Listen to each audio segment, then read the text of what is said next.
and welcome to Biola University. My name is Craig Hazen. I'm the director of the Master of Arts program in Christian Apologetics here, and I'm honored to be the host tonight to get things started.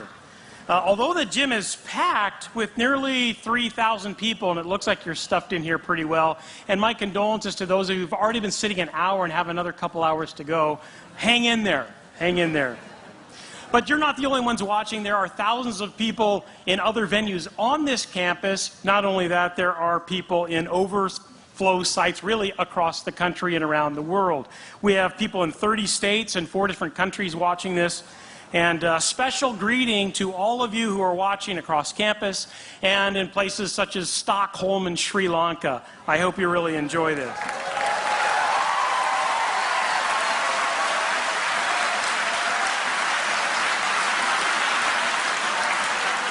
A special greeting to some distinguished guests tonight. William Lane Craig's wife, Jan, is here. Jan, it's good to see you. Betsy Hewitt is here. Yeah. My wife Karen Hazen is here. Dr. Barry Corey, the university president, is here.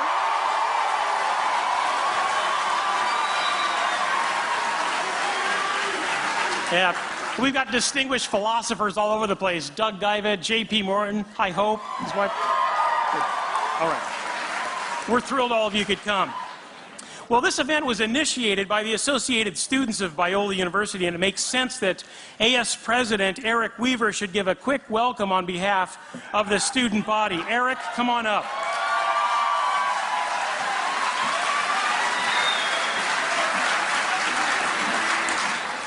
Good evening, everyone. Biola is a 100-year-old Christian university which desires to wrestle with big questions in an honest and open way. In my senior year, my AS colleague Mark Heath and I thought we should sponsor a blockbuster event that pursues the biggest question of all. Is it reasonable to believe that God exists? A proposal was presented to the Senate, and the student body heartily agreed. So we invited 2 acclaimed academic leaders in this area, William Lane Craig and Christopher Hitchens. And along with the wonderful people from the Apologetics program, we are thrilled to see it on display tonight. On behalf of the students at Biola, I hope you really enjoy this event. Thank you.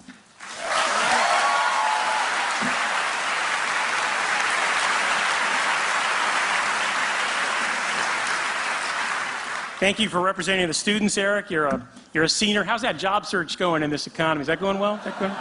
Yeah. We'll give you some help. Oh no, our career service is on Biola first rank. Thank you. Well, the students got this going, but there is one other important sponsor, and that is the program that I direct, the Master of Arts program in Christian Apologetics. If you like wrestling with the big questions, the existence of God, evidence for the resurrection, the problem of evil, the historical reliability of the Bible, reconciling science and faith, this really is a degree program for you. And if you're watching at a distance and you're thinking, I can't do it because I don't live in Southern California, that's not the case. We have this amazing distance learning program, and it's really open to anybody, and you don't need to relocate to Southern California, although it was a very nice day today. You might want to consider it. Although they've just taxed us into oblivion, so you may want to reconsider that. If you want to find out about these programs, check out biola.edu, biola.edu, and go to the Christian Apologetics page on that site. Well, how is this all going to work tonight? It's pretty straightforward. In fact, your handy-dandy program will tell you what's going on right up at the top inside panel, the program, numbers 1 through 8. It'll guide you through what's taking place every step of the way during the debate. So take a look at that. Toward the end, we will have some time for questions, but as you notice, there's no mic sitting up in the aisles. We are going to throw it open to the students. We have a student section up there. Bravo. Students of all stripes. Now, it's your job tonight to think up some tough questions. And I expect you to actually vet them. That is, you may have learned in school that there's no such thing as a dumb question. That is not true. Okay? not to intimidate you, but check it out. Do peer review. If you come up with a question, run it by the person next to you or on either side, and let's see how it goes. So we'll throw it open for some Q&A time, and our thoughtful moderator will make sure it goes well. All right. Well, when we're done tonight, there's one other thing you need to be considering, and that is getting outside of this building to the pavilion right outside here and several places along the walkway to pick up the featured books tonight. One is God is Not Great by Christopher Hitchens, and another one is Reasonable Faith by William Lane Craig. These are the featured books.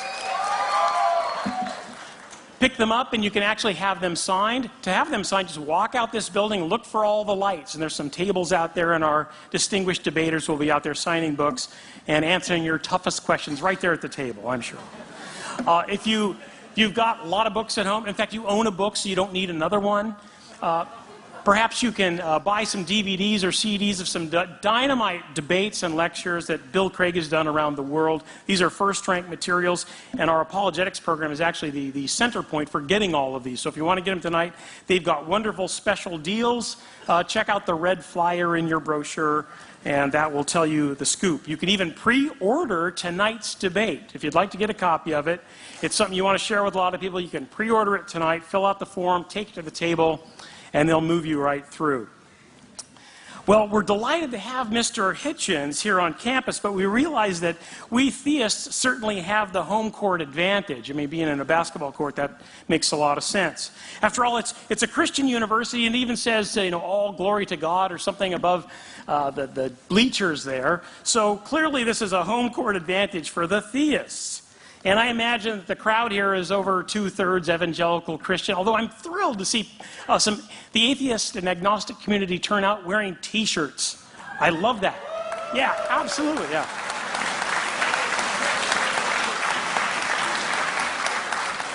I was lecturing at the University of South Florida a few weeks ago, and the entire atheist club came out wearing T-shirts, and we had the best time ever, so I expect the same tonight. Well, since we have the home court advantage, those of you who are theists, believers in God, please let's be polite to Christopher Hitchens. He's known to say a provocative thing or two. So if you could practice your polite golf clap. All right, let's practice that. Practice that. No shouting, no hooting. There'll be plenty of opportunity for it, but let's restrain ourselves. And those of you who are from the atheist and agnostic community, again, no shouting, no hooting, no hollering. In fact, Mr. Hitchens, I can guarantee, doesn't really need a lot of help. I just saw a video of him debating like 4 prominent evangelical theists in Dallas, and it really wasn't fair. We needed more theists on the panel. So I think he will do just fine. But we're grateful for him to come to sort of the pit of opposition at Biola University, but we're grateful to really open up the doors and run through these big, important questions. And if the debate is not resolved at the end, this is a basketball court, for goodness sakes, we'll lower the hoops, we'll turn up the lights, and we'll let them go one-on-one. I hear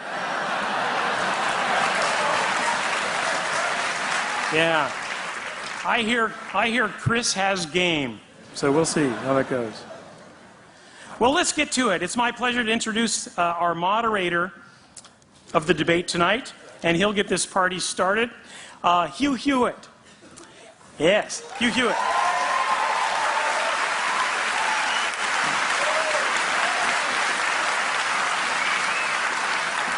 Hugh is a law professor and broadcast journalist whose nationally syndicated radio show is heard in more than 120 cities across the United States every weekday by more than 2 million listeners.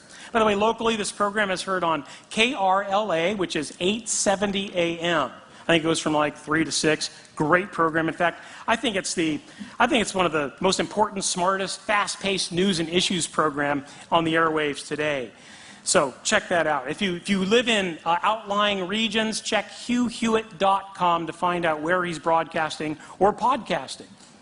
Professor Hewitt is a graduate of Harvard College and the University of Michigan Law School. He has been teaching constitutional law at Chapman University Law School since it opened in 1995.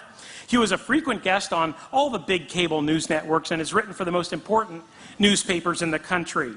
He's received 3 Emmys for his groundbreaking television work and is the author of 8 books, including 2 bestsellers. Professor Hewitt served for nearly 6 years in the Reagan administration in a variety of posts, including assistant counsel in the White House and special assistant to 2 attorneys general. Don't miss his daily blog at hughhewitt.com. He's always been so very generous with his time toward events like these at Biola, and we are deeply grateful for his help here tonight. Join me in welcoming our moderator, Professor Hugh Hewitt.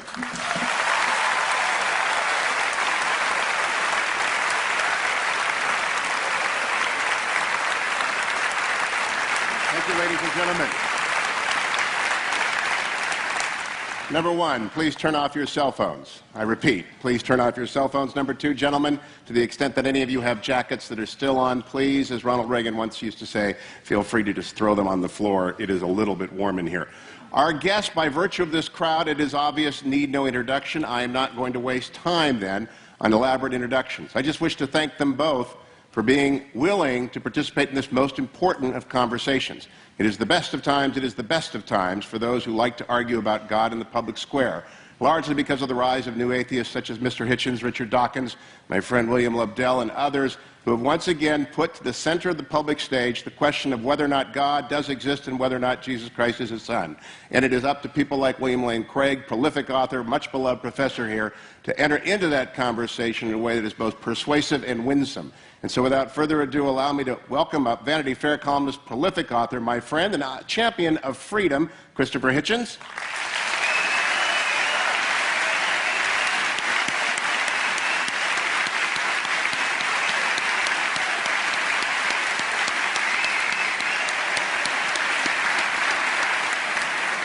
And from this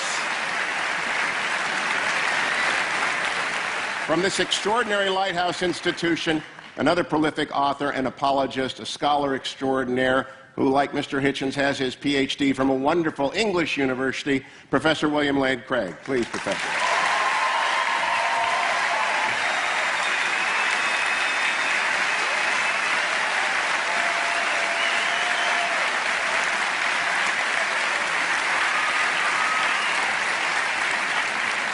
It's a very structured debate according to classical lines until the questions at the end. We begin with an opening argument, 20 minutes, to Professor Craig. Professor? Ooh.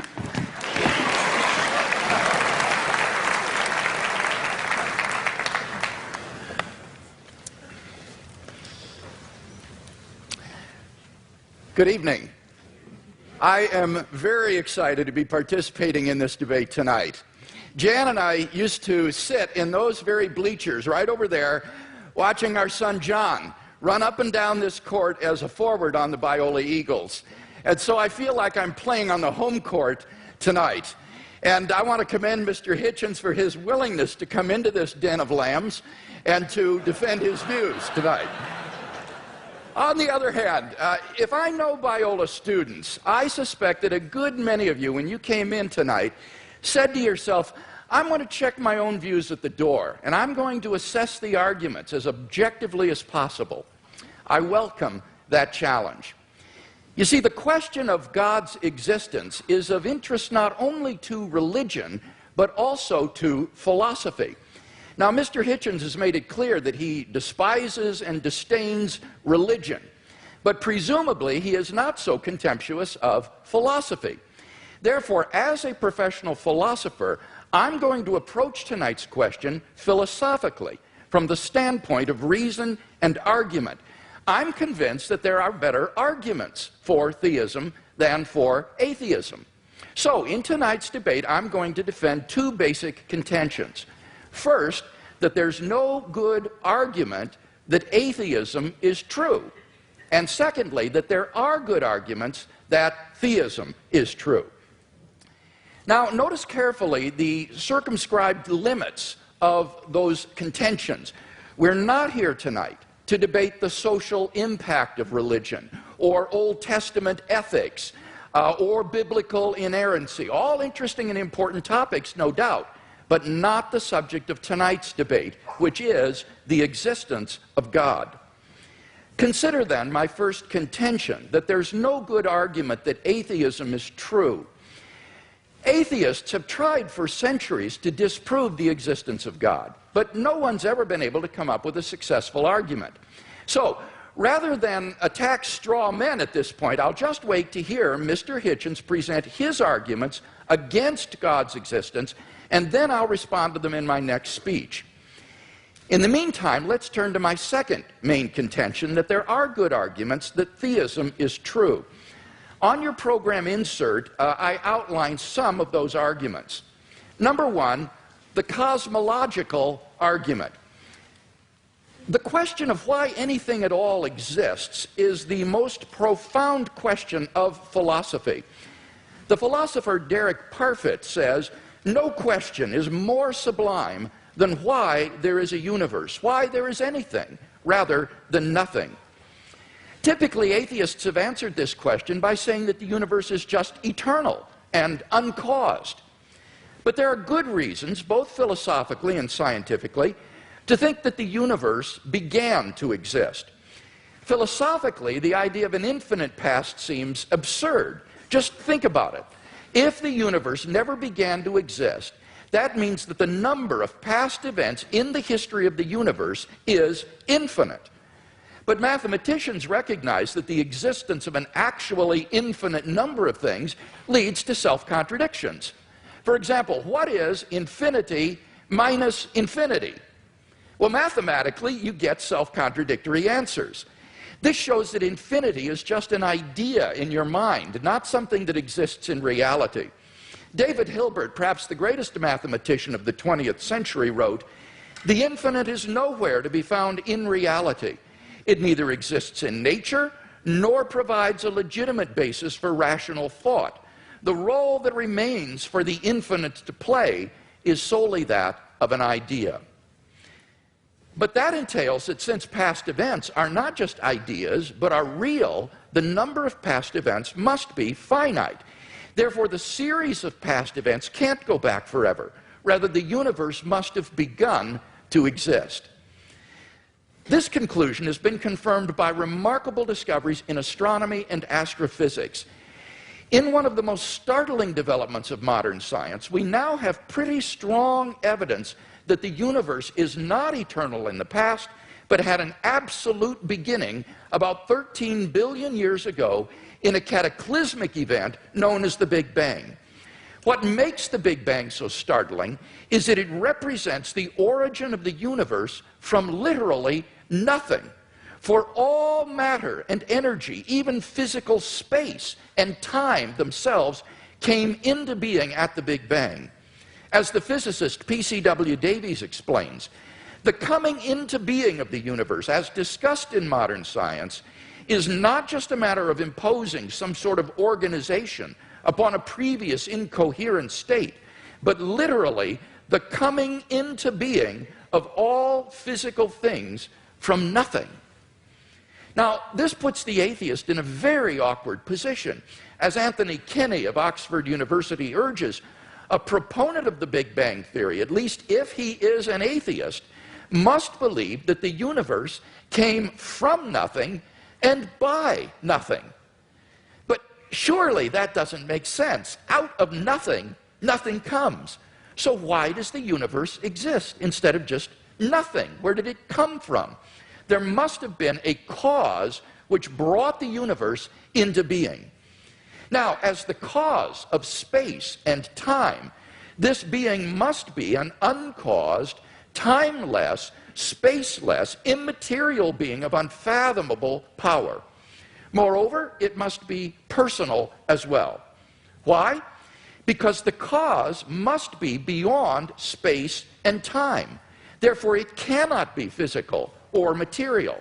Now, there are only two kinds of things that fit that description. Either an abstract object, like numbers, or else a personal mind. But abstract objects can't cause anything. Therefore, it follows that the cause of the universe is a transcendent, intelligent mind. Thus, the cosmological argument gives us a personal creator of the universe. 2, the teleological argument. In recent decades, scientists have been stunned by the discovery that the initial conditions of the Big Bang were fine-tuned for the existence of intelligent life with a precision and delicacy that literally defy human comprehension. This fine-tuning is of two sorts. First, when the laws of nature are expressed as mathematical equations, you find appearing in them certain constants, like the gravitational constant. These constants are not determined by the laws of nature. The laws of nature are consistent with a wide range of values for these constants. Second, in addition to these constants, there are certain arbitrary quantities put in as initial conditions on which the laws of nature operate. For example, the amount of entropy or the balance between matter and antimatter in the universe. Now, all of these constants and quantities fall into an extraordinarily narrow range of life-permitting values. Were these constants or quantities to be altered by less than a hair's breadth, the balance would be destroyed and life would not exist. To give just one example, the atomic weak force, if it were altered by as little as 1 part out of 10 to the 100th power, would not have permitted a life-permitting universe. Now, there are 3 possible explanations of this remarkable fine-tuning: physical necessity, chance, or design. Now, it can't be due to physical necessity because the constants and quantities are independent of the laws of nature. In fact, string theory predicts that there are around 10 to the 500th power different possible universes consistent with nature's laws. So could the fine-tuning be due to chance? Well, the problem with this alternative is that the odds against the fine-tunings occurring by accident are so incomprehensibly great that they cannot be reasonably faced. The probability that all the constants and quantities would fall by chance alone into the infinitesimal life-permitting range is vanishingly small. We now know that life-prohibiting universes are vastly more probable than any life-permitting universe. So if the universe were the product of chance, the odds are overwhelming that it would be life-prohibiting. In order to rescue the alternative of chance, its proponents have therefore been forced to resort to a radical metaphysical hypothesis, namely that there exists an infinite number of randomly ordered, undetectable universes composing a sort of world ensemble or multiverse of which our universe is but a part. Somewhere in this infinite world ensemble, finely tuned universes will appear by chance alone, and we happen to be one such world. Now, wholly apart from the fact that there's no independent evidence that such a world ensemble even exists, the hypothesis faces a devastating objection. Namely, if our universe is just a random member of an infinite world ensemble, then it is overwhelmingly more probable that we should be observing a much different universe than what we in fact observe. Roger Penrose has calculated that it is inconceivably more probable that our solar system should suddenly form through a random collision of particles than that a finely tuned universe should exist. Penrose calls it utter chicken feed by comparison. So, if our universe were just a random member of a world ensemble, it is inconceivably more probable that we should be observing an orderly region no larger than our solar system. Observable universes like those are simply much more plenteous in the world ensemble than finely tuned worlds like ours, and therefore ought to be observed by us. Since we do not have such observations, that fact strongly disconfirms the multiverse hypothesis. On atheism, at least, then, it is highly probable that there is no world ensemble. The fine-tuning of the universe is therefore plausibly due neither to physical necessity nor to chance. It therefore follows logically that the best explanation is design. Thus, the teleological argument gives us an intelligent designer of the cosmos. 3. the moral argument. If God does not exist, then objective moral values do not exist. By objective moral values, I mean moral values which are valid and binding, whether we believe in them or not. Many theists and atheists agree that if God does not exist, then moral values are not objective in this way. Michael Roos, a noted philosopher of science, explains, the position of the modern evolutionist is that morality is a biological adaptation, no less than our hands and feet and teeth. Considered as a rationally justifiable set of claims about an objective something, ethics is illusory.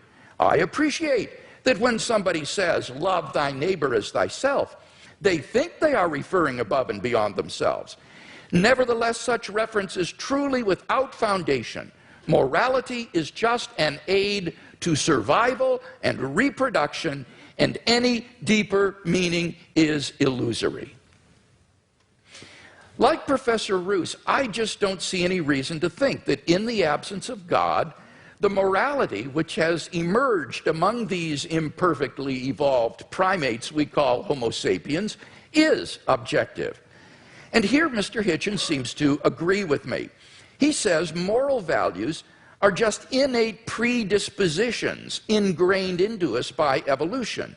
Such predispositions, he says, are inevitable for any animal endowed with social instincts. On the atheistic view, then, an action like rape is not socially advantageous, and so in the course of human development has become taboo. But that does absolutely nothing to prove that rape is really morally wrong. On the atheistic view, there's nothing really wrong with raping someone. But the problem is that objective values do exist, and deep down we all know it. In moral experience, we apprehend a realm of objective moral goods and evils. Actions like rape, cruelty, and child abuse aren't just socially unacceptable behavior, they're moral abominations. Some things, at least, are really wrong. Similarly, love, equality, and self-sacrifice are really good. But then it follows logically and necessarily that God exists. Number 4, the resurrection of Jesus. The historical person, Jesus of Nazareth, was a remarkable individual. Historians have reached something of a consensus that the historical Jesus came on the scene with an unprecedented sense of divine authority, the authority to stand and speak in God's place. He claimed that in himself the kingdom of God had come. And as visible demonstrations of this fact, he carried out a ministry of miracle working and exorcisms. But the supreme confirmation of his claim was his resurrection from the dead. If Jesus did rise from the dead, then it would seem that we have a divine miracle on our hands, and thus evidence for the existence of God. Now, most people probably think that the resurrection of Jesus is something you just believe in, by faith or not. But there are actually 3 established facts recognized by the majority of New Testament historians today, which I believe are best explained by the resurrection of Jesus. Fact number 1, on the Sunday after his crucifixion, Jesus' tomb was discovered empty by a group of his women followers. According to Jakob Kramer, an Austrian specialist, by far most scholars hold firmly to the reliability of the biblical statements about the empty tomb. Fact number 2, on separate occasions, different individuals and groups experienced appearances of Jesus alive after his death. According to the prominent New Testament critic Gerd Ludemann, it may be taken as historically certain that the disciples had experiences after Jesus' death in which Jesus appeared to them as the risen Christ. These appearances were witnessed not only by believers, but also by unbelievers, skeptics, and even enemies. Fact number 3, the original disciples suddenly came to believe in the resurrection of Jesus, despite having every predisposition to the contrary. Jews had no belief in a dying, much less rising Messiah, and Jewish beliefs about the afterlife prohibited anyone's rising from the dead before the resurrection at the end of the world. Nevertheless, the original disciples came to believe so strongly that God had raised Jesus from the dead that they were willing to die for the truth of that belief. N.T. Wright, an eminent New Testament scholar, concludes, that is why, as a historian, I cannot explain the rise of early Christianity unless Jesus rose again, leaving an empty tomb behind him. Attempts to explain away these three great facts, like the disciples stole the body or Jesus wasn't really dead, have been universally rejected by contemporary scholarship. The simple fact is that there just is no plausible naturalistic explanation of these facts. And therefore, it seems to me the Christian is amply justified in believing that Jesus rose from the dead and was who he claimed to be. But that entails that God exists.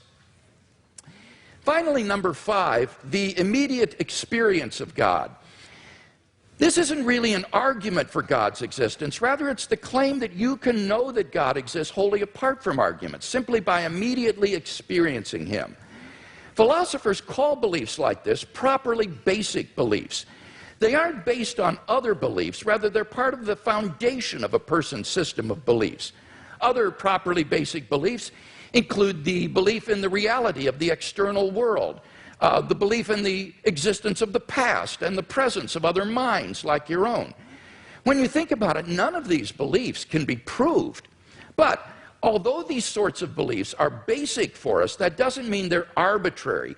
Rather, they're grounded in the sense that they're formed in the context of certain experiences. In the experiential context of seeing and hearing and feeling things, I naturally form the belief in a world of physical objects. And thus my beliefs are not arbitrary, but appropriately grounded in experience. They're not merely basic, but properly basic.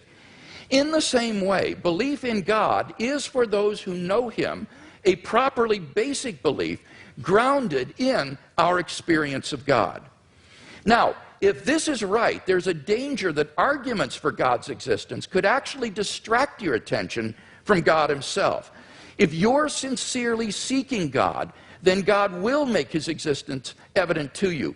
We mustn't so concentrate on the external arguments that we fail to hear the inner voice of God speaking to our own hearts.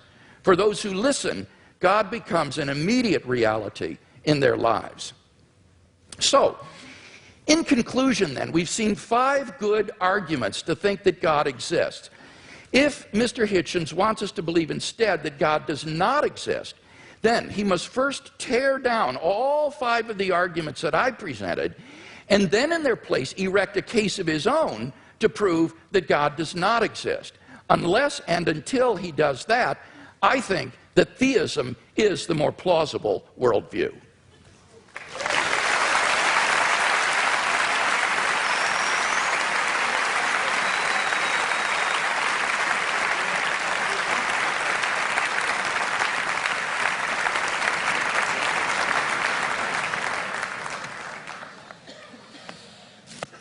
Well, am I audible?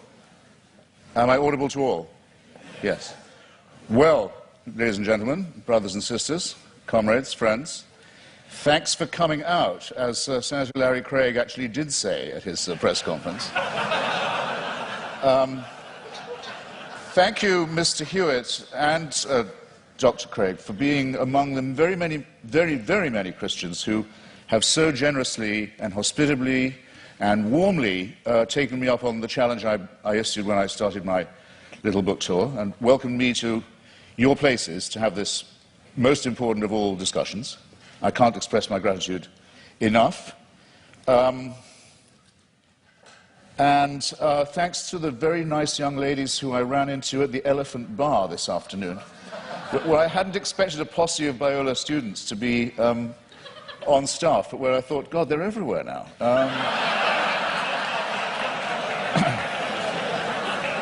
Now, what I have discovered in voyaging around this country and others in this debate, and just debating with Hindus, with Muslims, with the Jews, with Christians of all stripes, is that the arguments are all essentially the same for belief in the supernatural, for belief in faith, for belief in God, but that there are very interesting and noteworthy discrepancies between them.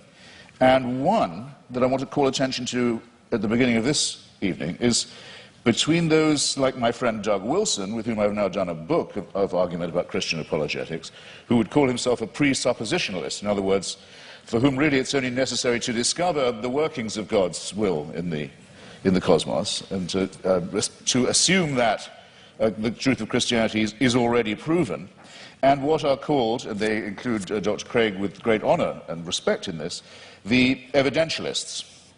Now, I want to begin by saying that this distinction strikes me first as a very charming distinction, and second as false, or perhaps as a distinction without a difference. Well, why do I say charming? Because I think it's rather sweet that people of faith also think they ought to have some evidence. And I think it's progress of a kind. After all, if we had been having this debate in the mid-19th century, Professor Craig or his equivalent would have known little or probably nothing about the laws of physics and biology.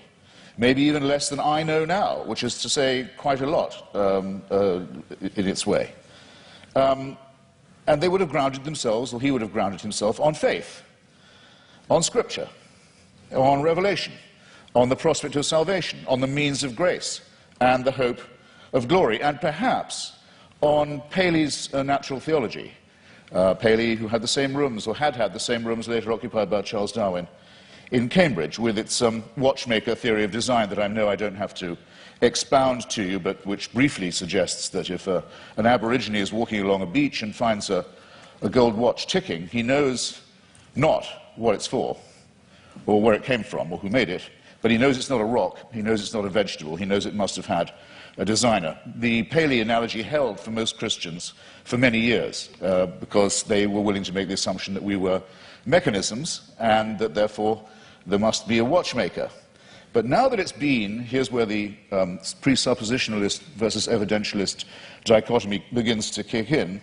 Now it's been rather painstakingly and elaborately demonstrated, to the satisfaction of most people, I don't want to just use arguments from authority, but it's not very much contested anymore, that we are not designed as creatures, but that we evolved by a rather laborious combination of random mutation and natural selection into the species that we are today.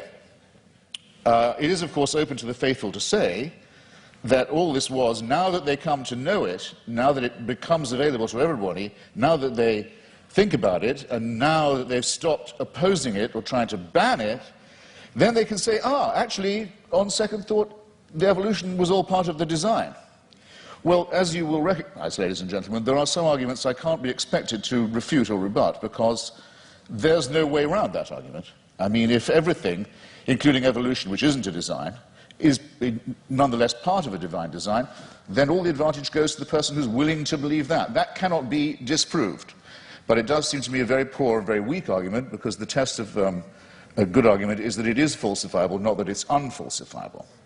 So this I would therefore, this tactic or this style of argument, which we've had some evidence of this evening, I would rebaptize, or might I dare say I would rechristen it, as retrospective evidentialism. In other words, everything can, in due time, if you have enough faith, be made to fit. And you too are all quite free to believe that a sentient creator deliberately, consciously put himself, a being, put himself or herself or itself to the trouble of going through huge epochs of birth and death of species over eons of time, in which 99%, in the course of which at least 99.9% of all species, all life forms ever to have appeared on Earth have become extinct, as we nearly did as a species ourselves. I invite you to look up the very alarming and beautiful and brilliant account by the National Geographic's coordinator of the Genome Project. By the way, you should send in your little sample from the inside of your cheek and have your African ancestry traced. It's absolutely fascinating to follow the mitochondrial DNA that we all have in common, and that we have in common with other species, other primates and other life forms, and find out where in Africa you came from. But there came a time, probably about 180,000 years ago, when, due to a terrible climatic event, probably in Indonesia, an appalling global warming crisis occurred. And the estimate is that the number of humans in Africa went down to between 40 and 30,000. this close, think about fine-tuning, this close to joining every other species that had gone extinct. And that's our Exodus story, is that somehow, we don't know how, because it's not written in any scripture, it's not told in any book, it's not part of any superstitious narrative, but somehow the escape from Africa to cooler latitudes was made. But that's how close it was. You have to be able to imagine that all this mass extinction and death and randomness is the will of a being. You are absolutely free to believe that if you wish. And all of this should happen so that one very imperfect race of evolved primates should have the opportunity to become Christians or to turn up at this gym tonight. That all of that was done with us in view. It's a curious kind of solipsism. It's a curious kind of self-centeredness. I was always brought up to believe that Christians were modest and humble and comported themselves with due humility. And there's a certain arrogance to this assumption that all of this extraordinary development was all about us. And we were the intended and designed result, and everything else was in the discard. The tremendous wastefulness of it, the tremendous cruelty of it, the tremendous caprice of it, the tremendous tinkering and incompetence of it, never mind, at least we're here, and we can be people of faith. It doesn't work for me, I have to simply say that, and I think there may be questions of psychology involved in this as well. Believe it if you can. I can't stop you. Believe it if you like. You're welcome. It's obviously impossible, as I said before, to disprove, and it equally obviously helps you to believe it if, as we all are, you're in the happy position of knowing the outcome. In other words, we are here, but there's a fallacy lurking in there somewhere too. Is there not? Now, it's often said, it was said tonight, and Dr. Craig said it in print, that atheists think they can prove the non-existence of God. This, in fact, very slightly but crucially misrepresents what we've always said. And there's nothing new about the new atheists, it's just we're recent. There's nothing particularly new. Dr. Victor Stenger, a great scientist, has written a book called The Failed Hypothesis, which he says he thinks that science can now license the claim that there definitely is no God, but he's unique in that, and I think very bold and courageous. Here's what we argue. We argue quite simply that there's no plausible or convincing reason, certainly no evidential one, to believe that there is such an entity, and that all observable phenomena, including the cosmological one to which I'm coming, are explicable without the hypothesis. You don't need the assumption.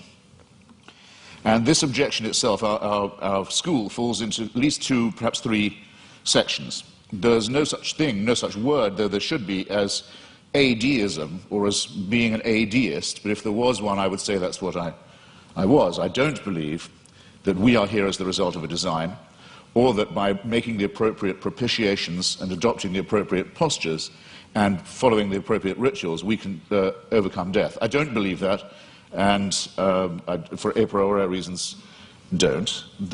If there was such a force, which I cannot prove by definition that there was not, if there was an entity that was responsible for the beginning of the cosmos, and that also happened to be busily engineering the very laborious production of life on our little planet, it still wouldn't prove that this entity cared about us, answered prayers, cared what church we went to, or whether we went to one at all, cared who we had sex with, or in what position, or by what means, cared what we ate, or on what day, cared whether we lived or died. There's no reason at all why this entity isn't completely indifferent to us.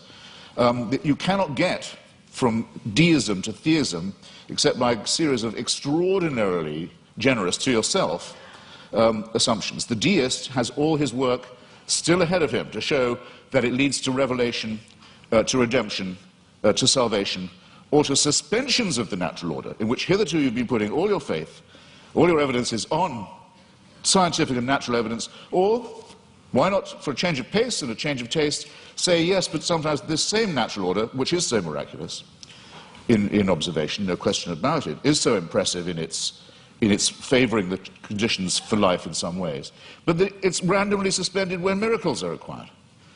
So with caprice and contempt, these laws turn out not to be so important after all, as long as the truth of religion can be proved by their being rendered inoperative. This is having it both ways in the most promiscuous and exorbitant manner in my submission.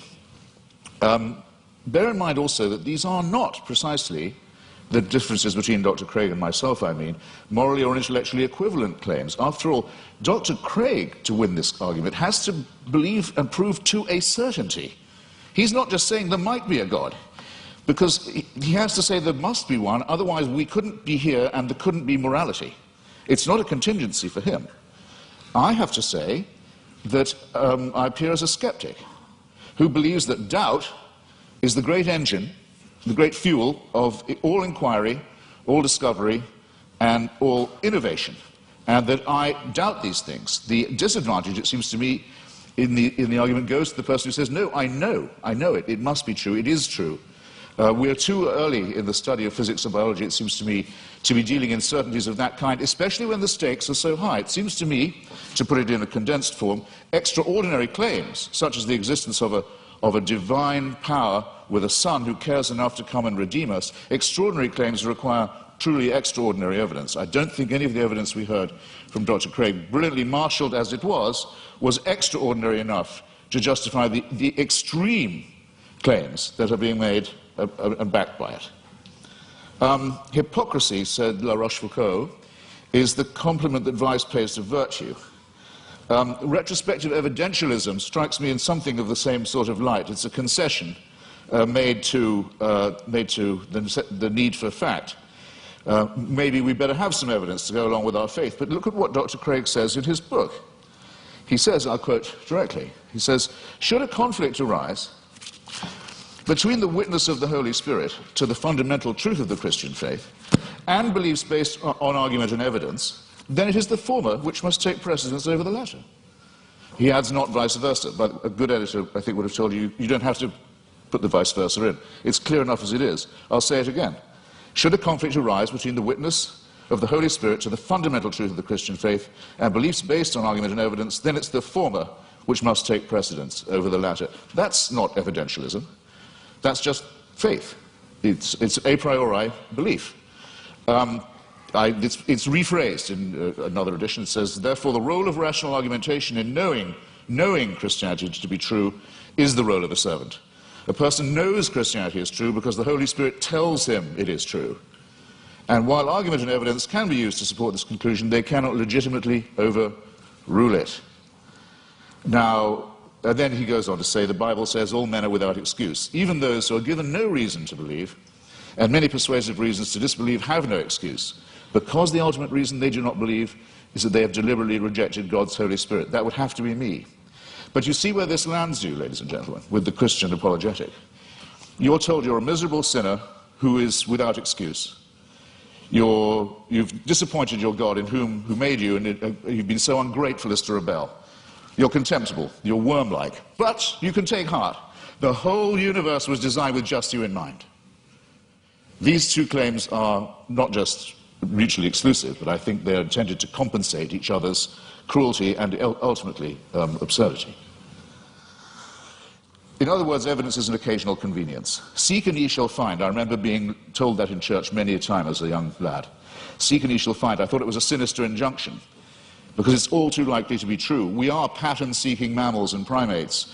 If we can't get good evidence, we'll go for junk evidence. If we can't get a real theory, we'll go with a conspiracy theory. You see it all the time. Religion's great strength is that it was the first of our attempts to explain reality, to make those patterns take some kind of form. It deserves credit. It was our first attempt at astronomy, our first attempt at cosmology, in some ways our first attempt at medicine, our first attempt at literature, our first attempt at philosophy. Good. While there was nothing else, it had many functional uses of that kind. Never mind that they didn't know that germs cause disease. Maybe evil spirits cause disease. Maybe disease is a punishment. Never mind that they believed in astrology rather than astronomy. Even Thomas Aquinas believed in astrology. Never mind that they believed in devils. Never mind that things like volcanic eruptions, earthquakes, tidal waves were thought of as punishments, not as natural occurrences on the cooling crust of a planet. The pattern seeking has gone too far. And it's gone, I think, much too far with what was until recently thought of as Christianity's greatest failure, greatest of all failures, cosmology, the one thing Christianity knew nothing about. and taught the most abject nonsense about. For most of its lifetime, Christianity taught that the earth itself was the center of the universe, and we had been given exclusive dominion as a species over it. It could not have been more wrong. How are we going to square the new cosmology, the fantastic new discoveries in physics, with the old dogmas? Well, one is the idea of this fine-tuning, about which I've only left myself 3.5 minutes. I'll have to refer some of this to later in the discussion. This is essentially another form of pattern seeking on the basis of extremely limited evidence. Most physicists are very uncertain, as they have every right to be. In fact, I would say, for physicists, that as they have the duty to be at the moment, extremely uncertain about the spatio-temporal dimensions of the original episode, the Big Bang, as it's sometimes called. We're in the very, very early stages of this inquiry. We hardly know what we don't know about the origins of the universe. We're viewing it from an unimaginable distance, not just an unimaginable distance in space. We're perched on a tiny rock in an extremely small suburb of a fairly minor galaxy, trying to look to discern our origins, but also at an unbelievable distance in time. And we claim the right to say, we can see the finger of God in this process. It's an extraordinarily arrogant assumption. It either deserves a Nobel Prize in physics, which it hasn't yet got, I notice. I don't know any physicist who believes these assumptions are necessary, or it deserves a charge of hubris. Let me make 3 tiny, quick objections to it as it stands, and I'm no more a physicist than most of you are.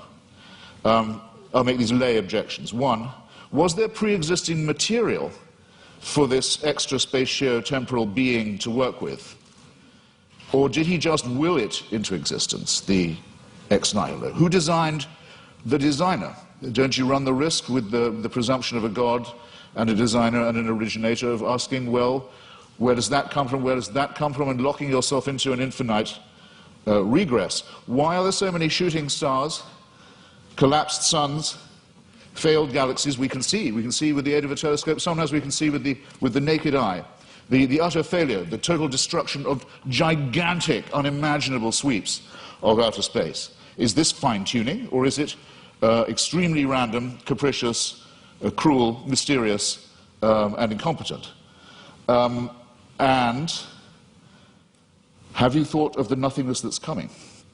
We know we have something now, and we speculate about what it might have come from, and there's a real question about ex nihilo, but nihilo is coming to us. In the night sky, you can already see the Andromeda Galaxy. It's heading straight for ours on a collision course. Is that part of a design? Was it fine-tuned to do that? We know that from the red light shift of the Hubble telescope, or rather Edwin Hubble's original discovery, the universe is expanding away from itself at a tremendous rate.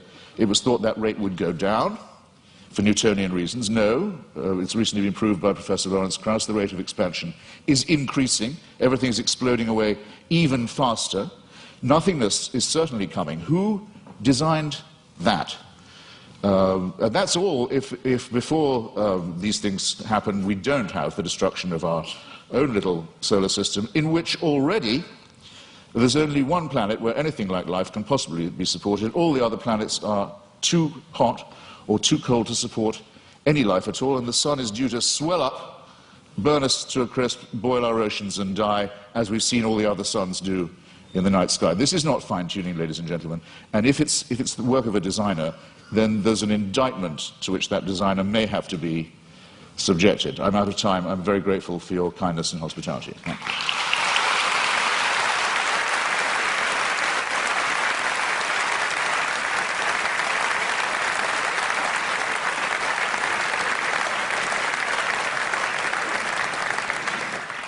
Dr. Craig, a 12-minute rebuttal.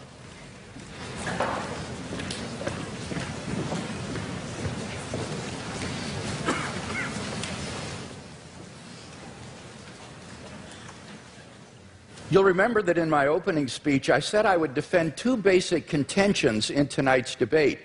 First, that there's no good argument that atheism is true.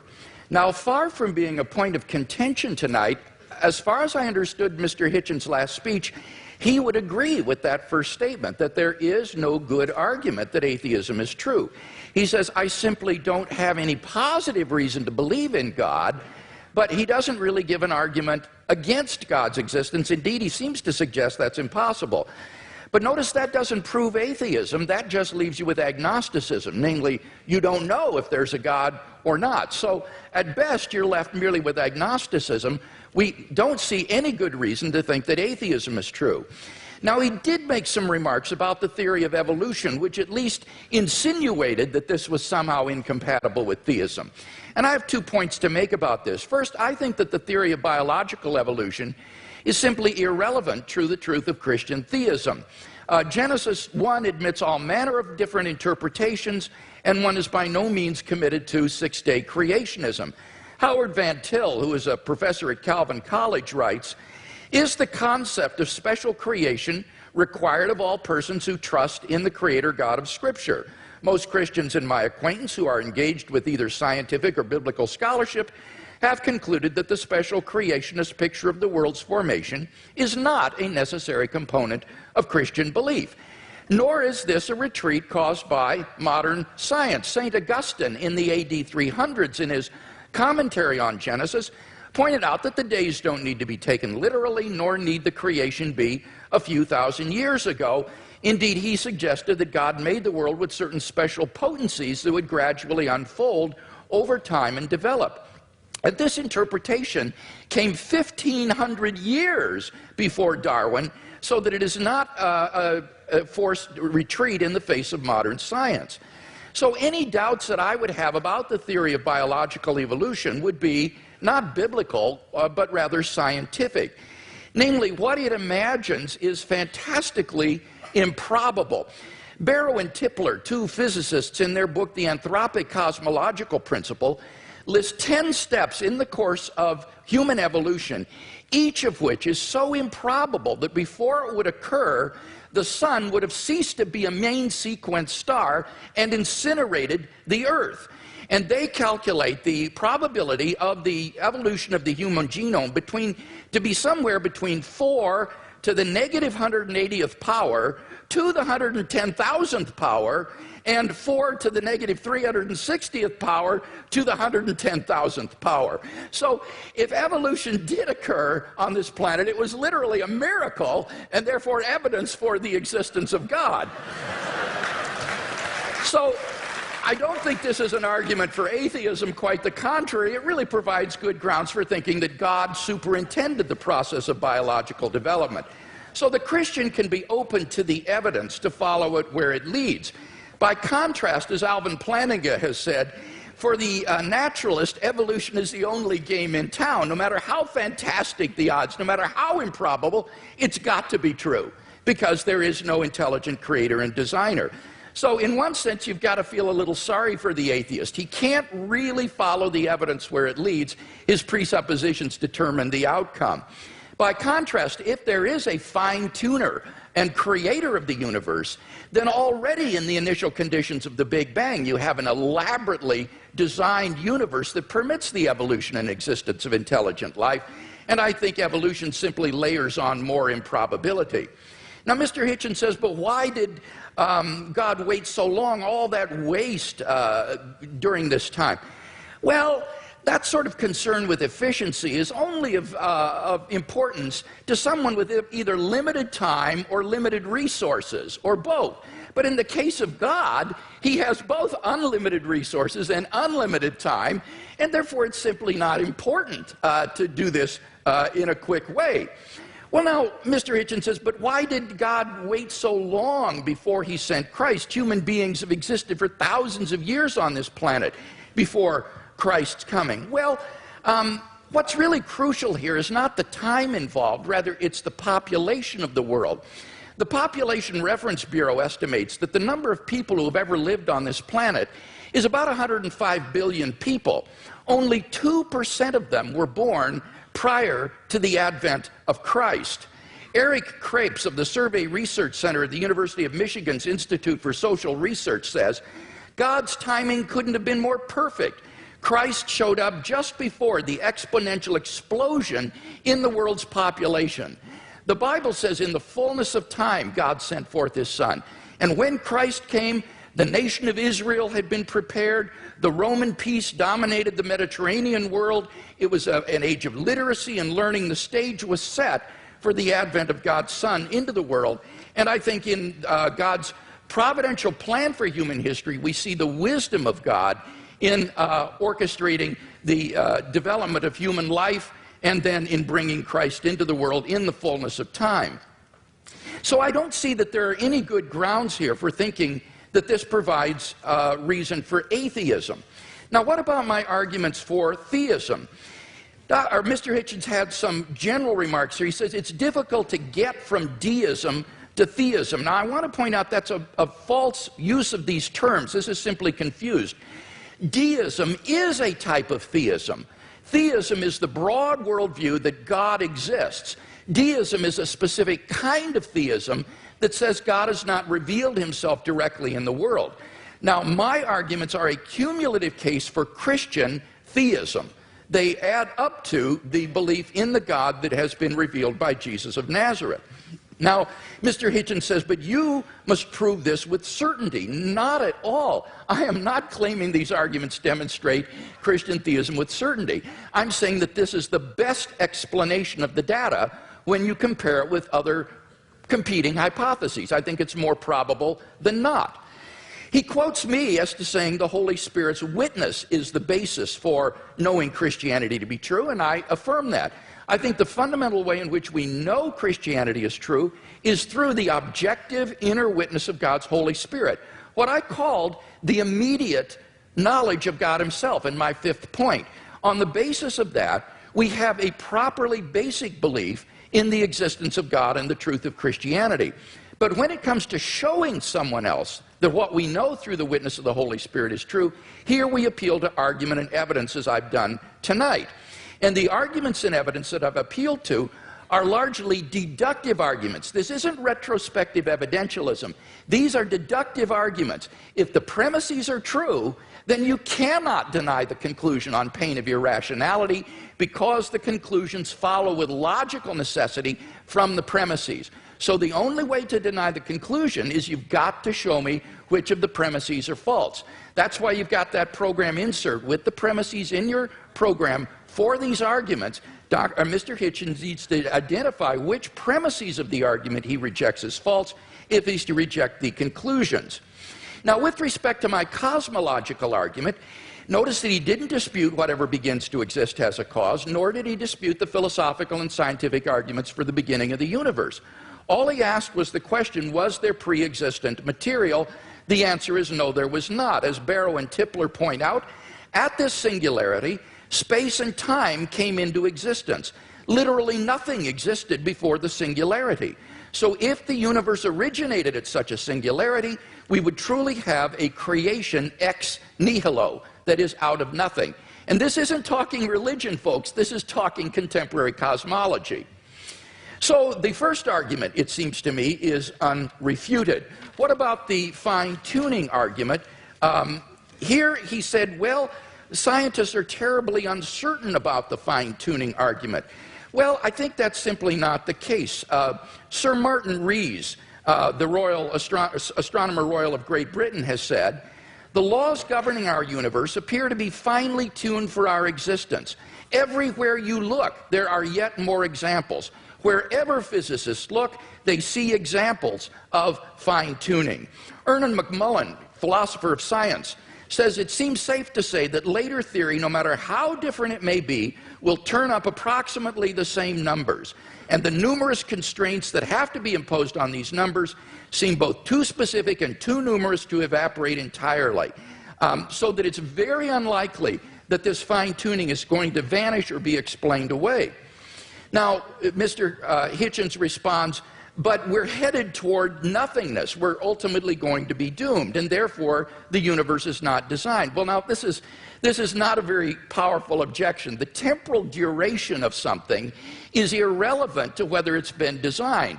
The products of human intelligence and engineering, like computers and automobiles, will eventually decay and cease to exist, but that doesn't mean they weren't designed. I think the real objection he's getting at here is why would God create mankind only to have it go extinct? But of course, you see, on the Christian view, that That's false. That is an atheistic assumption.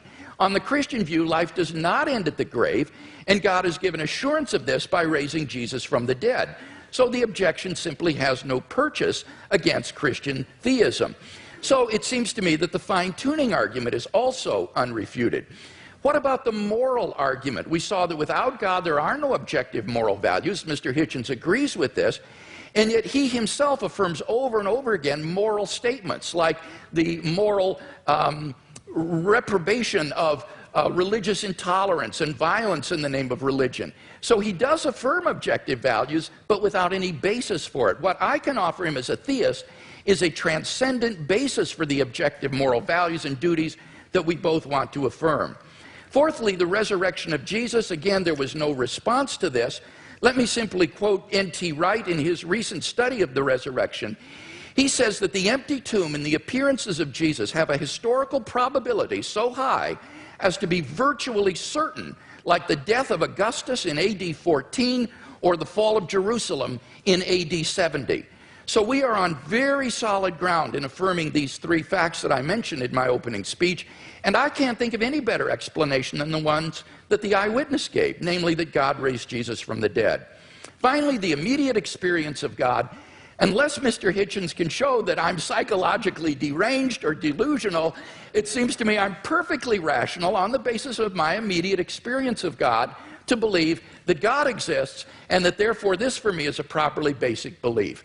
So I think all of these arguments stand intact despite his refutation. We've seen no argument for atheism, so clearly the weight of the evidence falls on the side of the scale for Christian theism tonight.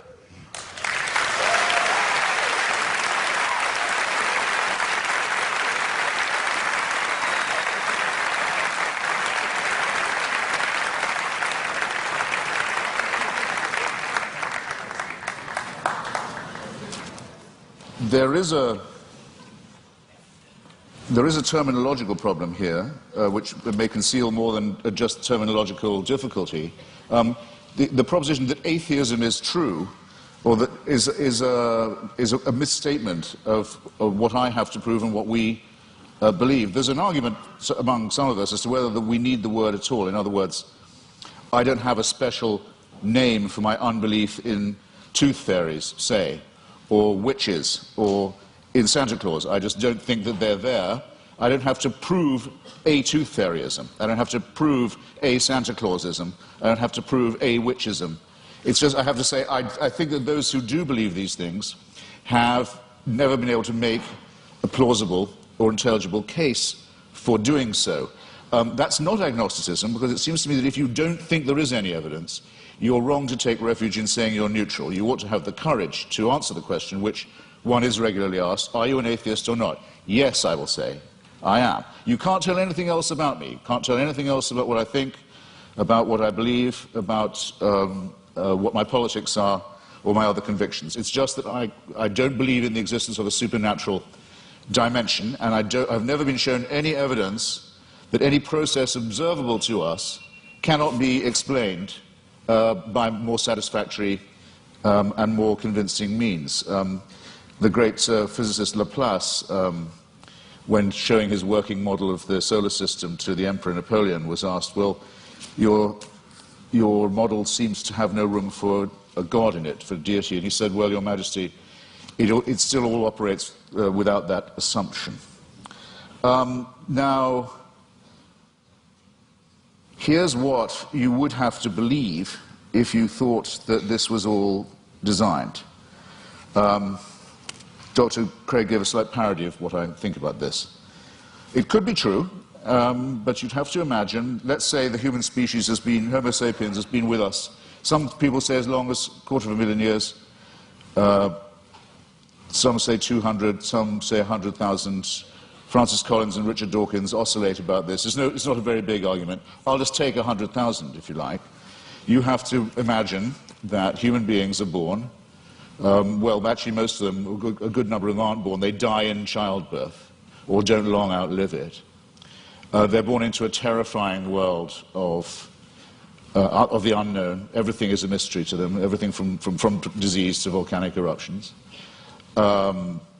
everything is, their life expectancy for the first, I don't know, many, many tens of thousands of years would be lucky to be in the 20s, probably dying agonizingly over their teeth, poorly evolved as the teeth are, and from other inheritances from being primates, such as the appendix that we don't need, such as the fact that our genitalia appear to have been designed by a committee, other shortcomings of the species, exaggerated by scarcity, by war, by famine, by competition, and so on. And for 98,000 years or so, heaven watches this with complete indifference.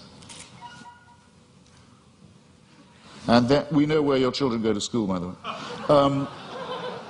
Heaven watches this with total indifference, and then, with 2,000 years to go on the clock, thinks, actually, it's time we intervened. We can't go on like this. Why don't we have someone tortured to death in Bronze Age Palestine? That should teach them. That should give them the chance of redemption. You're free to believe that, but I think the designer who thought of doing it that way was a very cruel, capricious, random, bungling, and incompetent one. The news of this, Dr. Craig talks as if, okay, but since then there have been more people born, so it might have been a good time in terms of population growth. Well, there are a huge number of people in the world who still haven't even heard of this idea. The news hasn't penetrated to them. Or where it has, it's been brought to them by people who Dr. Craig doesn't think of as Christians, such as Mormons, for example. And it's taught to them in many discrepant and competitive and indeed incompatible and violently irreconcilable ways.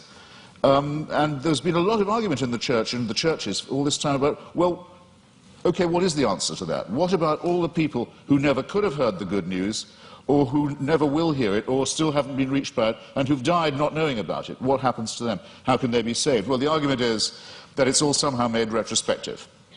And with so many of these arguments, I just comment on these, well, how convenient. Because if you're willing to make assumptions of this kind, then really evidence is only ancillary to what you are advancing. Now, I didn't have the chance. Oh, and just on Mr. Wright, sorry, I scrawled a note to myself.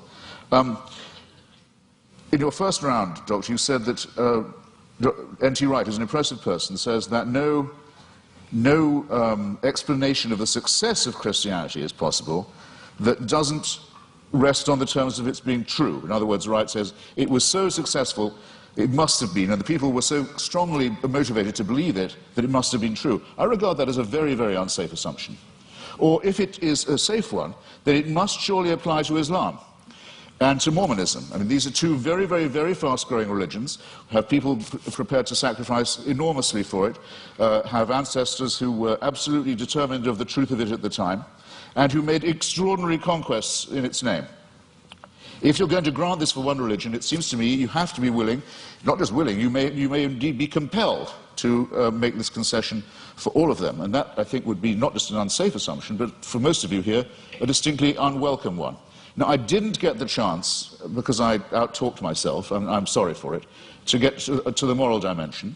And I'm interested that the word objective morality is the one that Dr. Craig chooses.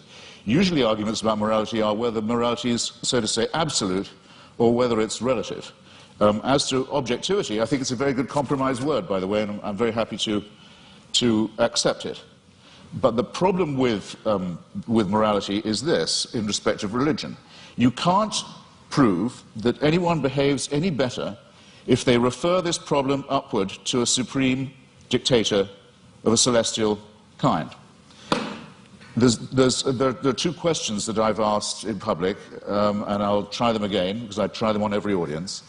They're very simple ones. First, you have to name for me, or challenges, let's say, rather than questions. You have to name for me an ethical action, or an ethical statement, or moral action, moral statement made, or undertaken by a believer that I couldn't undertake or say, I couldn't state or do.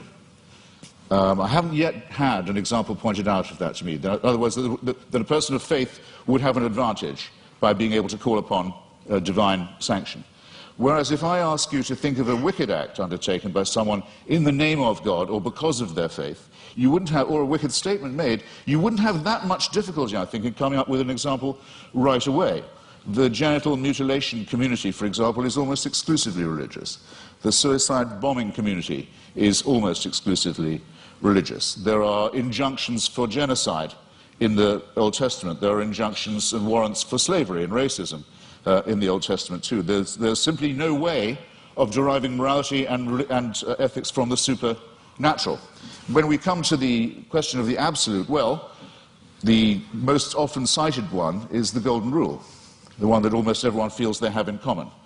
The injunction not to do to others as you wouldn't want them to do to you. This doesn't, in fact, come from the Sermon on the Mount or from Christianity, or it doesn't originate with it.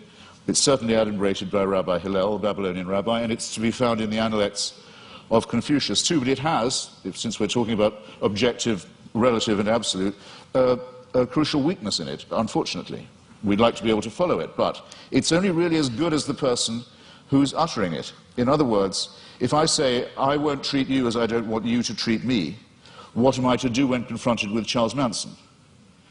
I want him treated in a way that I wouldn't want to be treated myself. Anything else would surely be completely relativistic. So the argument isn't at all advanced by saying that I couldn't know any of this. I couldn't have any moral promptings. I couldn't decide for myself if I see a pregnant woman being kicked in the stomach, that because she's pregnant, that's obviously worse than if it was just a woman who wasn't pregnant being kicked in the stomach. This is part of my patrimony as a human being. It's part of the essential emotional solidarity that I need to have with my fellow creatures to make us realize that we are brothers and sisters, one with another. We are dependent upon each other. We have duties. We have expectations of one another. And that if we didn't have these and try and fulfill them, we couldn't have got as far as we have. We couldn't have evolved as a species. We couldn't have ever had a society. There's never been a society found where rape and murder and perjury are not condemned. And these moral discoveries long, or absolutes if you want to call them that, long predate the arrival of anything recognizable as monotheism.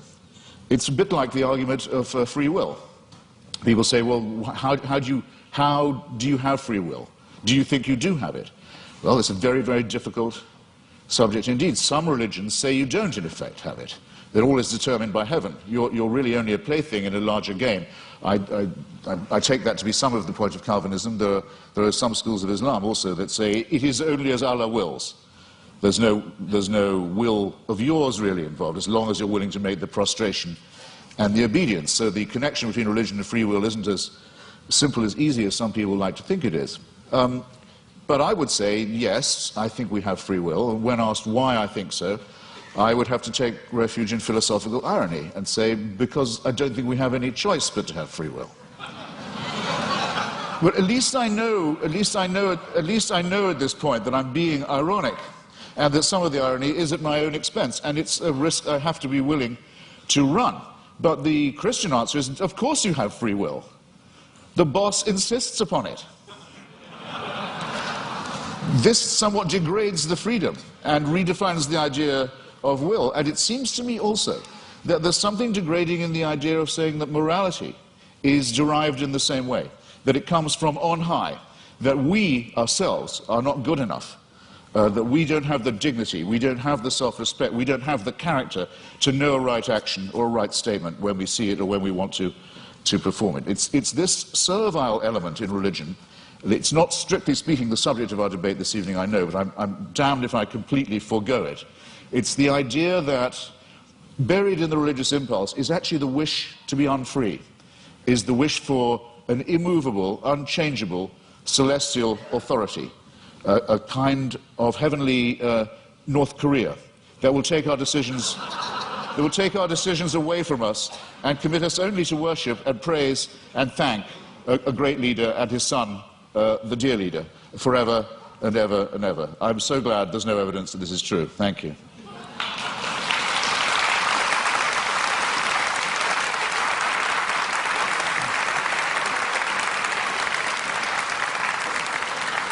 We now enter the period of cross-examination, which trial-like allows the questioner to pose and the answer only to answer and not to repeat the question or to dodge.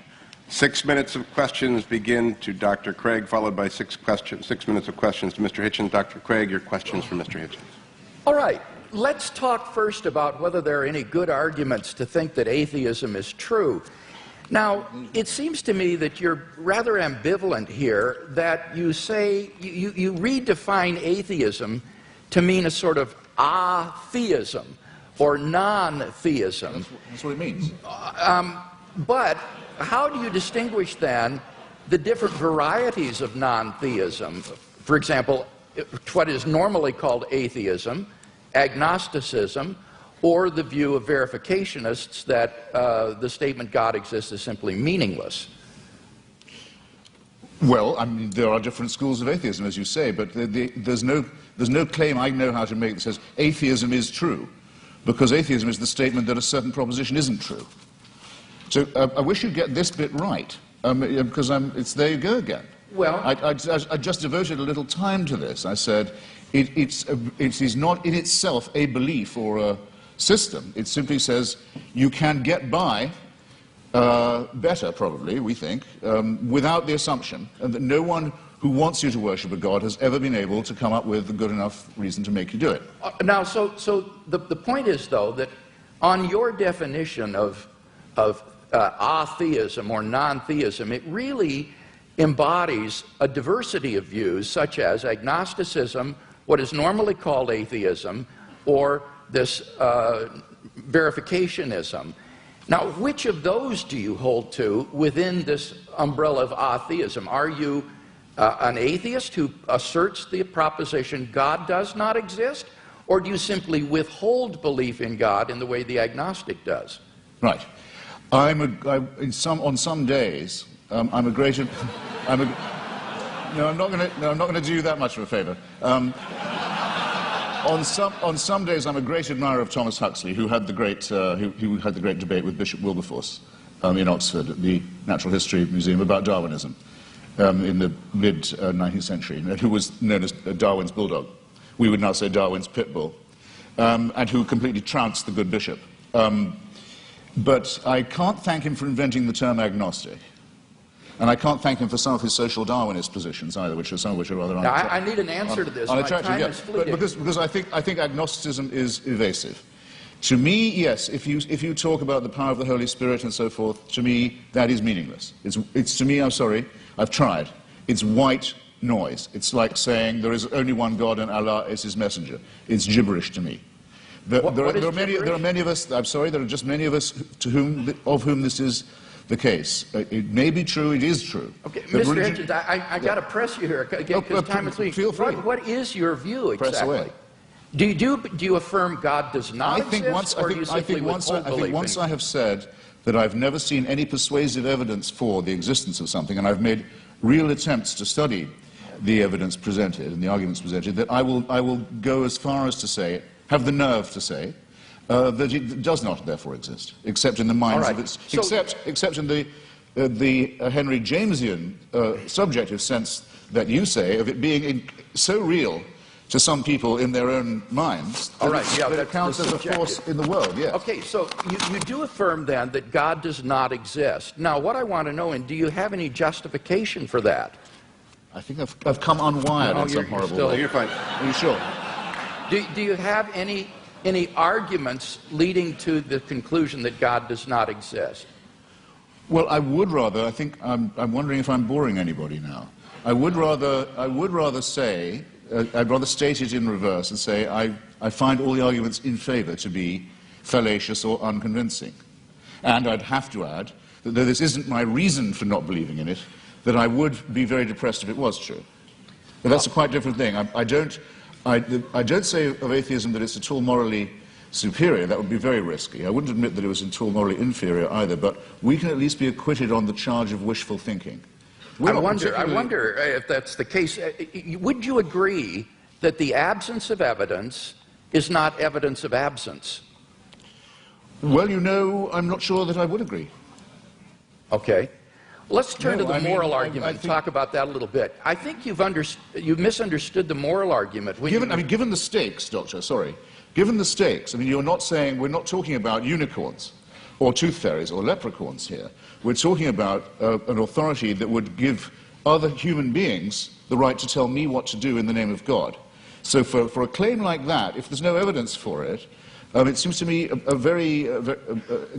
not a small question No, it's certainly not a small question. But Because you're I making a wonder if that very, means- very, very large claim. Your evidence had better be absolutely magnificent, it seems to me.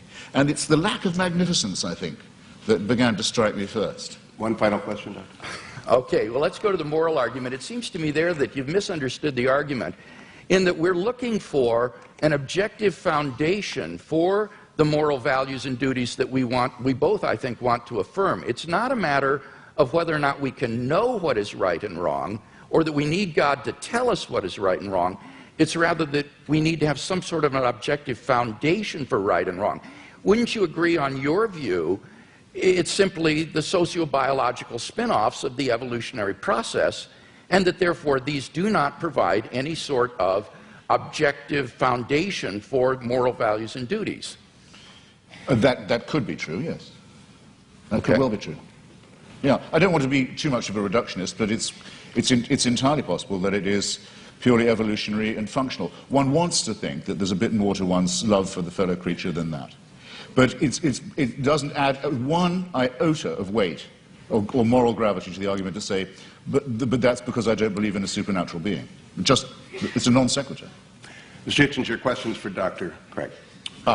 Well, I'd like to know first, you said that the career of Jesus of Nazareth involved a ministry of miracles and exorcisms. When you say exorcism, do you mean that you believe in devils too? What I meant there was that most historians agree that Jesus of Nazareth practiced miracle working and he practiced exorcisms. I'm not committing myself, nor are historians committing themselves to the reality of demons, but they are saying that Jesus did practice exorcism and he practiced healing. So you believe that Jesus of Nazareth caused devils to leave the body of a madman and go into a flock of pigs that hurled themselves down the Gadarene slopes into the sea? Do I believe that's historical? Yes. Right. That would be sorcery, wouldn't it, though? No, it would be an illustration of Jesus' ability to command even the forces of darkness, and therefore an illustration of the sort of divine authority that he was able to command and exercise. This, as I say, is illustrative of this unprecedented sense of divine authority that Jesus of Nazareth had, that he even could command the forces of darkness and that they would obey.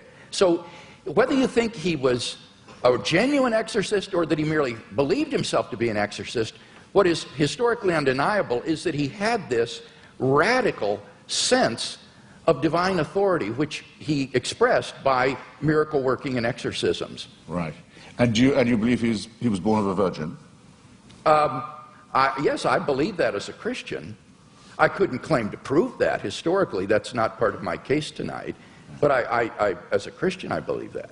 And I know you believe in the resurrection, but yes, and for that I think that we have good evidence. As a matter of biblical, what shall we call it, consistency, it's said in one of the Gospels that at the time of the crucifixion, all the graves of Jerusalem were opened, and all the tenants of the graves walked the streets and greeted their old friends. It makes the resurrection sound rather a commonplace in the greater Jerusalem area.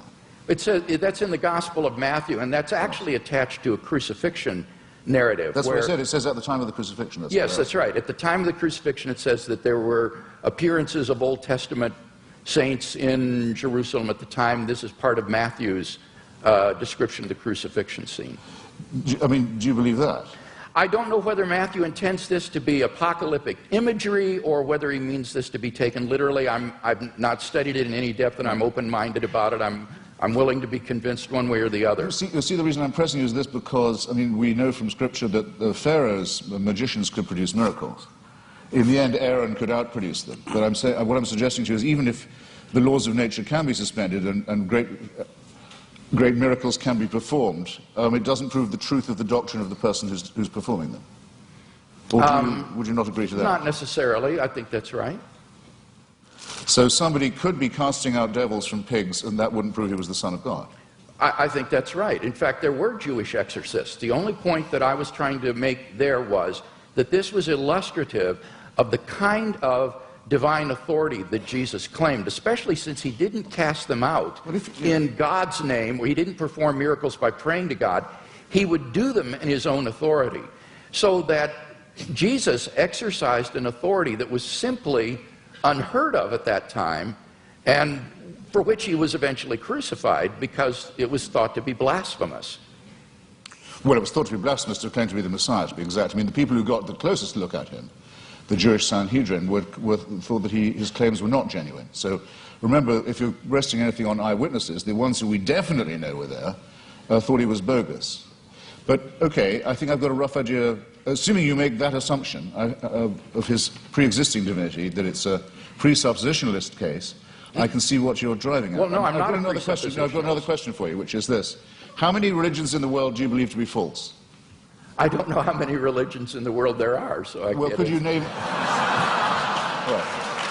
Fair enough. I'll see if I can't narrow that down. That was a clumsily asked question, I admit. Do you regard any of the world's religions to be false? Excuse me? Do you regard any of the world's religions to be false preaching? Yes, I think, yeah, certainly. Would you name one, then? Islam. That's quite a lot. Pardon me? That's quite a lot. Yes. Do you think it's moral to preach false religion? No. So religion is responsible for quite a lot of wickedness in the world right there. Certainly. Right. I'd be happy to concede that. I would agree with that. So if I was a baby being born in Saudi Arabia today, would you rather I was me or a Wahhabi Muslim? Would I be? You'd rather be what? Would you rather it was me, it was an atheist baby, or a Wahhabi baby?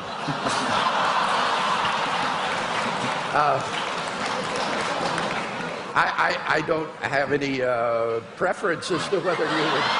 You do. As bad as that. Okay. Are there any? Sorry, I've only got a few seconds. It's a serious question. I shouldn't squander it. Are there any Christian denominations you regard as false? Certainly. Could I know what they are?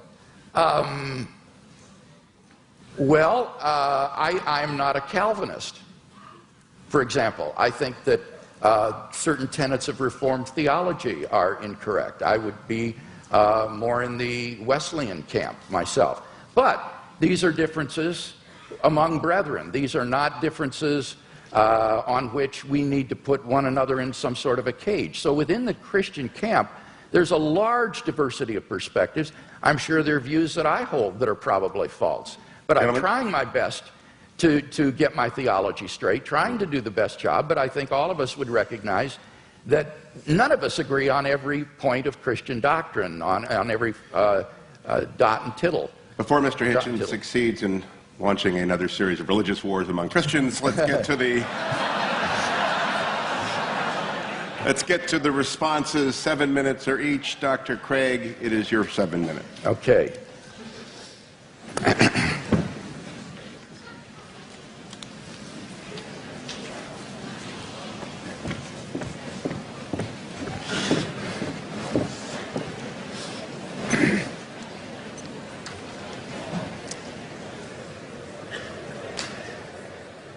Well, I think it's very evident that in tonight's debate, we've not heard any good reasons to think that what is normally called atheism is true. That is to say, the belief that God does not exist.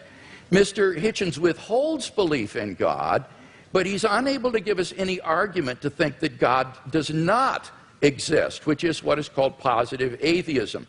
Now, he does mention that the human species has been here for 100,000 years, but I've already responded to that. What's crucial there is not the number of years, it's the population. And only 2% of the population of the earth has existed before Christ. And during that time, God is not indifferent to the lot of those people. Rather, he is preparing humanity, preparing the world for the advent of Christ so that in the fullness of time, Christ would come into the world. And those people who lived apart from Christ, God cared for them as well and provided for them. The Bible says, ever since the creation of the world, God's invisible nature, namely his eternal power and deity, has been clearly perceived in the things that have been made. Paul says that from one man, God made every nation of men, that they should inhabit the whole earth. And he determined the times set for them and the exact places that they should live. He did this so that men would seek him and perhaps reach out for him and find him, for he is not far from each one of us, For in him we live and move and have our being. So that those who lived before Christ were covered by the death of Christ, they were covered by his atoning sacrifice, and God will judge them on the basis of the information that they had in their response to general revelation. Similarly, for those who haven't heard of the gospel yet today, they will be judged on the basis of the information that they do have and how they respond to that. And aren't you glad that you don't have to judge them? You can leave this up to the hands of a just and holy and merciful God who will judge people on the basis of how they respond to the revelation that they do have. So we've not heard any argument tonight that God does not exist. Now, by contrast, I've given 5 arguments to show that Christian theism is true. First, we saw the cosmological argument. Mr. Hitchens has not disagreed with either of the premises of this argument, and so we have good grounds for believing there's a personal creator of the universe. As for the teleological argument, again, he didn't respond to what I said in my last speech with respect to the fine-tuning being well established in science, and that the fact that we're going toward nothingness, as he puts it, is an atheistic assumption, not a Christian assumption, and therefore doesn't do anything to disprove design. Now, what about the moral argument? Here he says that you have to prove that people would behave better if they believed in God. That's not the argument. I hope that's clear to everyone. The argument is that without God as a transcendent foundation for moral values, we're simply lost in socio-cultural relativism. Who are you to judge that the Nazi ethic was wrong? Who are you to judge that the ethic of ancient Hinduism was wrong? Who are you to judge that the Afrikaner apartheid is wrong? This is all just the result of socio-cultural evolution, and there is no transcendent objective standard apart from God, and that's what God delivers for us. Now, Mr. Hitchens says, name one moral action that an unbeliever could not take. Well, that's trivially easy. If God exists, there are all kinds of moral duties that we have that the unbeliever could not recognize. At the panel discussion last week in Dallas, when Mr. Hitchens demanded that someone name such an action, a pastor on the panel immediately piped up, how about tithing? Well, leave it to a pastor to think of that, but clearly that's an action that only a believer would take. Even more fundamentally, what about the first and greatest commandment? You shall love the Lord your God with all your heart, with all your strength, with all your mind. That is an action that only a believer can take. No unbeliever can discharge even this most fundamental of moral duties. But in any case, all of this is beside the point with respect to the moral argument. The point is that on atheism, there are no moral obligations for anybody to fulfill. In nature, whatever is right, and Mr. Hitchens is unable to provide any sort of objective foundation for moral values. Massimo Pigliucci is a philosopher of biology. This is what he has to say. He says on atheism, there is no such thing as objective morality. Morality in human cultures has evolved, and what is moral for you might not be moral for the guy next door, and certainly is not moral for the guy across the ocean. And what makes you think that your personal morality is the one and everybody else is wrong? What we call homicide or rape, he said, is very, very common among different kinds of animals. Lions, for example, commit infanticide on a regular basis. Now, are these kinds of acts to be condoned? I don't even know what that means, because the lion doesn't understand what morality is. Morality, he says, is an invention of human beings. It's just a convention that human beings have adopted to live together, but it has no objectivity. And that's what I offer Mr. Hitchens tonight, is a solid, transcendent foundation for the moral values that I think he so desperately wants to affirm. What about the resurrection of Jesus? Here he misunderstood N.T. Wright's argument. N.T. Wright's argument is not that the success of Christianity means that it's true. That would apply to Islam and Mormonism. Rather, N.T. Wright's argument is that the origin of the disciples' belief that God had raised Jesus from the dead is so un-Jewish, it is so uncharacteristic, that you have to explain what would bring them to adopt so radical a mutation of Jewish belief as belief in a dying Messiah and a rising Messiah. And he says the only thing he can think of that would explain this is the empty tomb and the post-mortem appearances of Jesus. And that's why Wright concludes that these have a certainty that is comparable to the fall of Jerusalem in AD 70. So you've got to get the argument right if you're going to deal with it. And in fact, I think the only explanation of these facts is the one the disciples gave, that God raised Jesus from the dead. Finally, the immediate experience of God has remained untouched. God is real to me, and unless I'm delusional, I'm perfectly within my rational rights to believe in God on the basis of this experience, just as I believe in the reality of the external world or the reality of the past on the basis of my experience. So I think in sum we've got 5 good reasons for believing that Christianity is true, no reason to think atheism is true, and therefore I think Christianity is clearly the more rational worldview.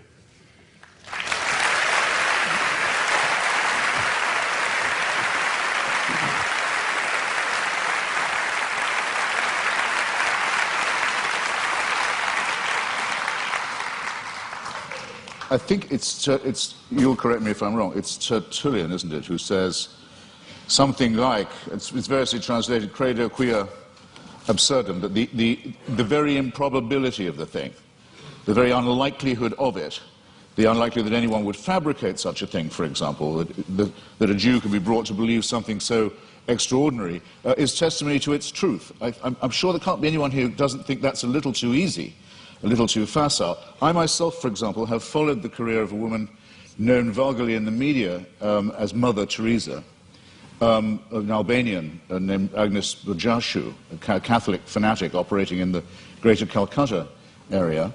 And I watched every stage of her career as a candidate for, and then the recipient of, beatification and shortly canonization. The canonization will require, and as the Vatican demands, the attestation of a miracle performed by her posthumous intercession. And the miracle's already been announced. A woman in Bengal, fortunately already a devout Catholic, by pressing a medal of Mother Teresa to her stomach, made a tumor go away, or so she says. All the witnesses to this have since recanted. All the doctors have given a much better explanation of how she was cured, of the swelling and the growth and what the medicines were and so forth, but they're still stuck with it. They have to go ahead with this process which will lead to countless untold suffering in India, because it will appear to license the bogus charlatanry of shaman medicine and intercessory medicine rather than the real thing. All of this will have to be gone through, this awful display, in the name of faith. And I just happen to have watched it at every stage, and I can tell you, it's depressingly easy to get a religious rumor started. You can count on an enormous amount of pre-existing credulity among illiterate, frightened, ill-educated populations. There isn't a literate, written down, properly attested witness of any real sort in the Gospels. It is, and you may as well admit it and stick to it because it's what you're good at, it involves an act of faith. Second, on the matter of my moral question, yes, it's true that Doug Wilson said that tithing was something I couldn't do, but then, I'm not moving the goalposts here, I don't think I'd regard giving all my money to the new St. Andrew's Church as a moral act. The only challenge that I've had so far that I really couldn't get out of, I should share it with you, was I was told, well, you couldn't do this. You couldn't say, Father, forgive them, for they know not what they do. No, but nor could you, as people of faith. You wouldn't dare. It would be blasphemy for you to do it. There's only one person who can do that, even on your account. So, with respect, ladies and gentlemen, I think both my challenges stand. It hasn't been shown that I couldn't be a moral person, despite my unbelief, and it has certainly not been demonstrated that unbelief will guarantee you against, the belief will, I'll say it again, that unbelief will ensure you against wickedness. You mentioned things like apartheid and Nazism. Well, let me just run it by you. Partly this often comes up because people say, what about the crimes and wickednesses of the secular world? The apartheid system in South Africa was actually a creation of the Dutch Reformed Church. It was justified theologically as the giving of a promised land to one Christian religious tribe, in which everyone else was supposed to be hewers of wood and drawers of water. It wasn't until the Dutch Reformed Church, under pressure, agreed to drop their racist preachments of many years that the apartheid system could be dismantled. The dictatorship in Greece in 1967 to 74 was proclaimed by the Greek Orthodox Church as a Greece for Christian Greeks. The Russian Orthodox Church at present, maybe this is one of the churches you don't recognize as Christian, I don't know, but it's currently become the bodyguard of the Vladimir Putin dictatorship in Russia. They are now producing, the Russian Orthodox Church, actual icons with halos around them of Joseph Stalin for distribution to extreme Russian nationalists and chauvinists for whom the church has become the spiritual sword and buckler. In Nazi Germany, prayers were said every year on the Führer's birthday by order of the churches for his survival and well-being. The first concordat signed by Hitler and by Mussolini in both cases was with the Vatican. If you take out the word fascist from any account of the 1920s and 30s, any reputable historical account, and you insert the words Christian right wing or actually Catholic right wing, you don't have to change a word of the rest of the sentence. And the third member of the Axis, the Japanese Empire, was led by someone who actually claimed he was himself a god, and to whom everyone in Japan was a serf, and had to admit his godhead and divinity. And it was said to all of them, where would we know without the emperor? How would we know what to do? How would we know what a right action was? Without him, there would be screwing in the streets. There would be chaos. No one would know their bearings. Without our God, we would be rudderless. Many Japanese people, in fact, it's pitiful to report, still actually believe that. Now,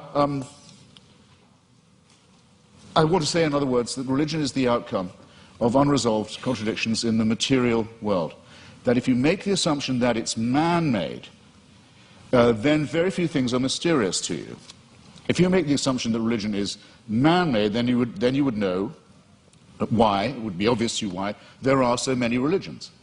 When you make the assumption that it's man-made, you will understand why it is that religion has been such a disappointment to our species, that despite innumerable revivals, innumerable attempts again to preach the truth, innumerable attempts to convert the heathen, innumerable attempts to send missionaries all around the world, that the same problems remain with us, that nothing is resolved by this, that if all religions died out, or all were admitted to be false, instead of, as all believers will tell you, only some of them are false. In other words, we're faced with the preposterous proposition that religion are either all of them true, or none of them true, or only one exclusive preachment is true. And none of these seem to me coherent, and all of these seem to be the outcome of a man-made cult. Assume that all of them were discredited at the same time, all of our problems would be exactly what they are now. How do we live with one another? Where indeed do morals and ethics come from? What are our duties to one another? How shall we build the just city? How shall we practice love? How shall we deal with the baser, what Darwin called the lowly stamp of our original origins, which comes not from a pact with the devil or an original sin, but from our evolution as well. All these questions, ladies and gentlemen, would remain exactly the same. Emancipate yourself from the idea of a celestial dictatorship, and you've taken the first step to becoming free. Thank you.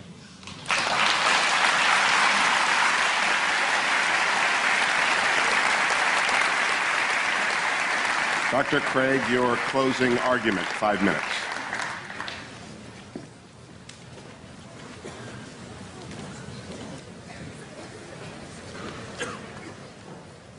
In my final speech, I'd like to try to draw together some of the threads of this debate and see if we can come to some conclusions.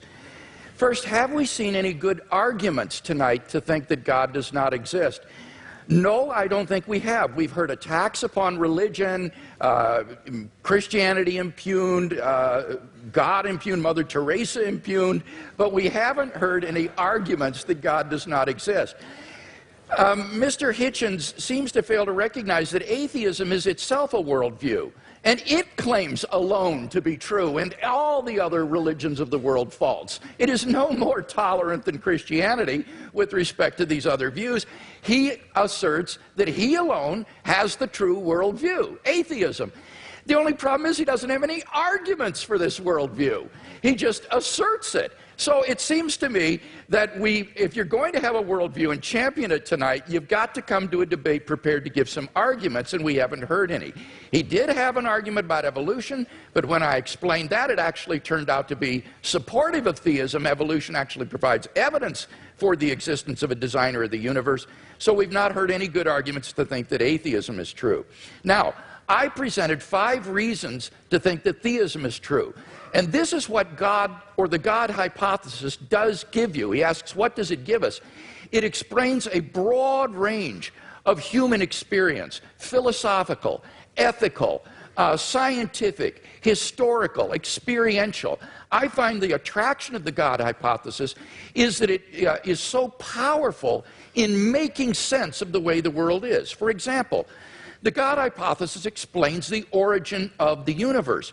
Mr. Hitchens has completely dropped this point in tonight's debate when we saw that, in fact, scientific and philosophical evidence points to a beginning of the universe out of nothing, and therefore to a transcendent personal creator of the cosmos. The teleological argument, the fine-tuning that is established in the initial conditions of the universe, not to speak of in the biological complexity that then ensued. And again, Mr. Hitchens has dropped that in the course of the debate tonight. So we have a creator and an intelligent designer of the cosmos. Thirdly, the moral argument. We saw that without God, there are no objective moral values. And here Mr. Hitchens has consistently distorted the argument. He's portrayed the argument as, how would we know moral values if we didn't believe in God? We don't need to believe in a tyrant in order to find moral values. Unbelief doesn't produce wickedness. That is all irrelevant. The point is that there is no foundation on a naturalistic worldview for the moral values and duties that we both want to affirm. And he agrees with that. This is what he says, and I quote. He says, our innate predisposition to both good and wicked behavior is precisely what one would expect to find of a recently evolved species that is half a chromosome away from chimpanzees, primate, and elephant, and even pig societies show considerable evidence of care for others, parent-child bonding, solidarity in the face of danger, and so on. As Darwin put it, any animal whatever endowed with well-marked social instincts would inevitably acquire a moral sense or conscience as soon as its intellectual powers had become as well developed as in man. That is the sociobiological explanation of morality. The problem is that that moral sense that develops in pig societies, chimpanzees, baboons, and Homo sapiens is illusory on atheism, because there are no objective moral duties or values that we have to fulfill, and that's what the theist can offer Mr. Hitchens. And so I want to invite Mr. Hitchens to think about becoming a Christian tonight.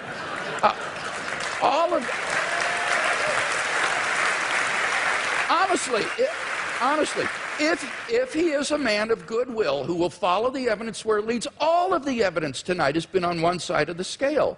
And he wants to affirm objective moral values, so why not adopt theism?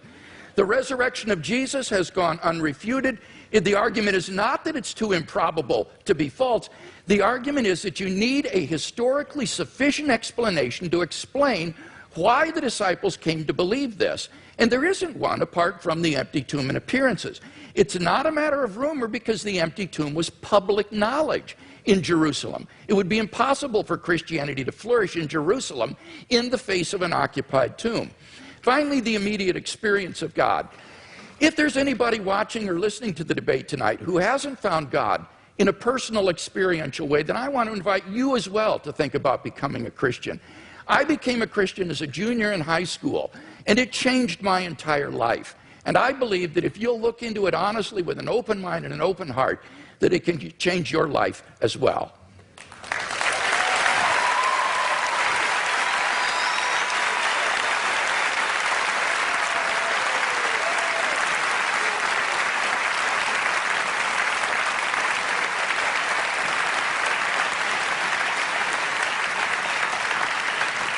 Mr. Hitchens has yielded his time, and therefore we move to questions, and we are directing those questions to students tonight. I want to repeat something Dr. Hazen said: there are stupid questions. I want to add to it, we are uninterested in your opinions, only your questions matter to us. I don't know where the microphone is. Can we hear the first question? Each participant will answer every question. Dr. Craig, Mr. Hitchens, thank you so much. It's been great listening to you both. My question is for Mr. Hitchens. Mr. Hitchens, in your book, God is Not Great, you say that, quote, there are 4 irreducible objections to religious faith, end quote. The third being that religious faith, quote, is both the result and the cause of dangerous sexual repression, end quote. So here's my question for you. Is it good that the Bible prohibits humans from having sex with animals? Or is that an example of dangerous sexual repression?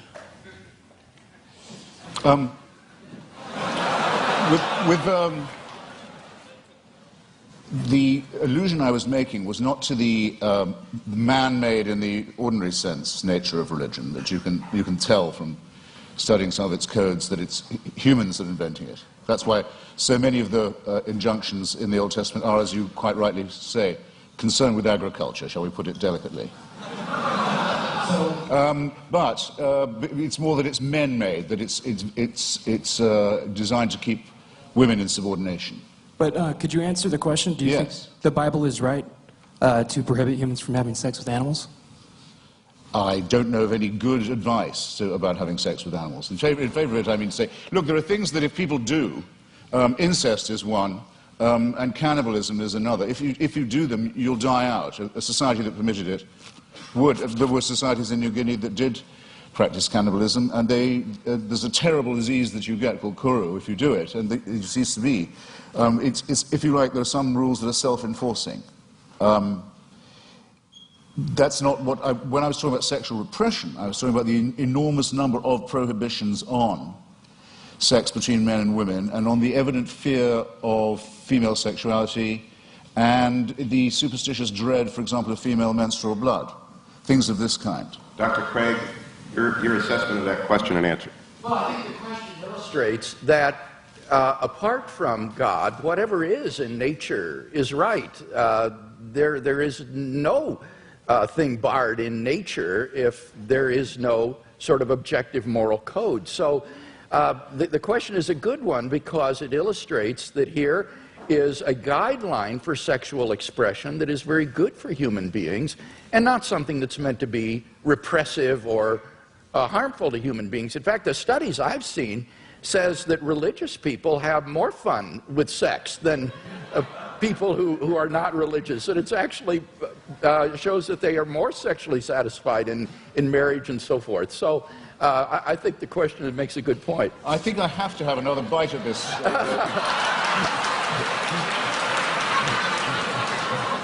This tempting cherry. You see, if it's true that, as I think it is, that nature is pretty indifferent, pretty callous, pretty random, then who is the designer? But many people say concerning the ban on homosexuality, for example, in the Old Testament, they'll say, well, homosexuality is against God's law and it's against nature's law. Well, in that case, why does nature see to it that so many people are born homosexual? Or, if you want to rephrase it, why does God have so many of his children preferring sex with their own gender? It doesn't help. It doesn't, in clarifying and elucidating this, it doesn't help to assume a supernatural authority. Whereas, if you look at the reasons given by Maimonides and the other sages for the practice of circumcision, it is precisely to dull and to blunt the sensation of an organ which I don't think even... well, I'll leave it there. Our next question. It's explicitly designed, in other words, to reduce sexual pleasure, make it more of a painful duty than a celebration. Well, you asked for it. I don't want to misrepresent myself. I was a student here and graduated.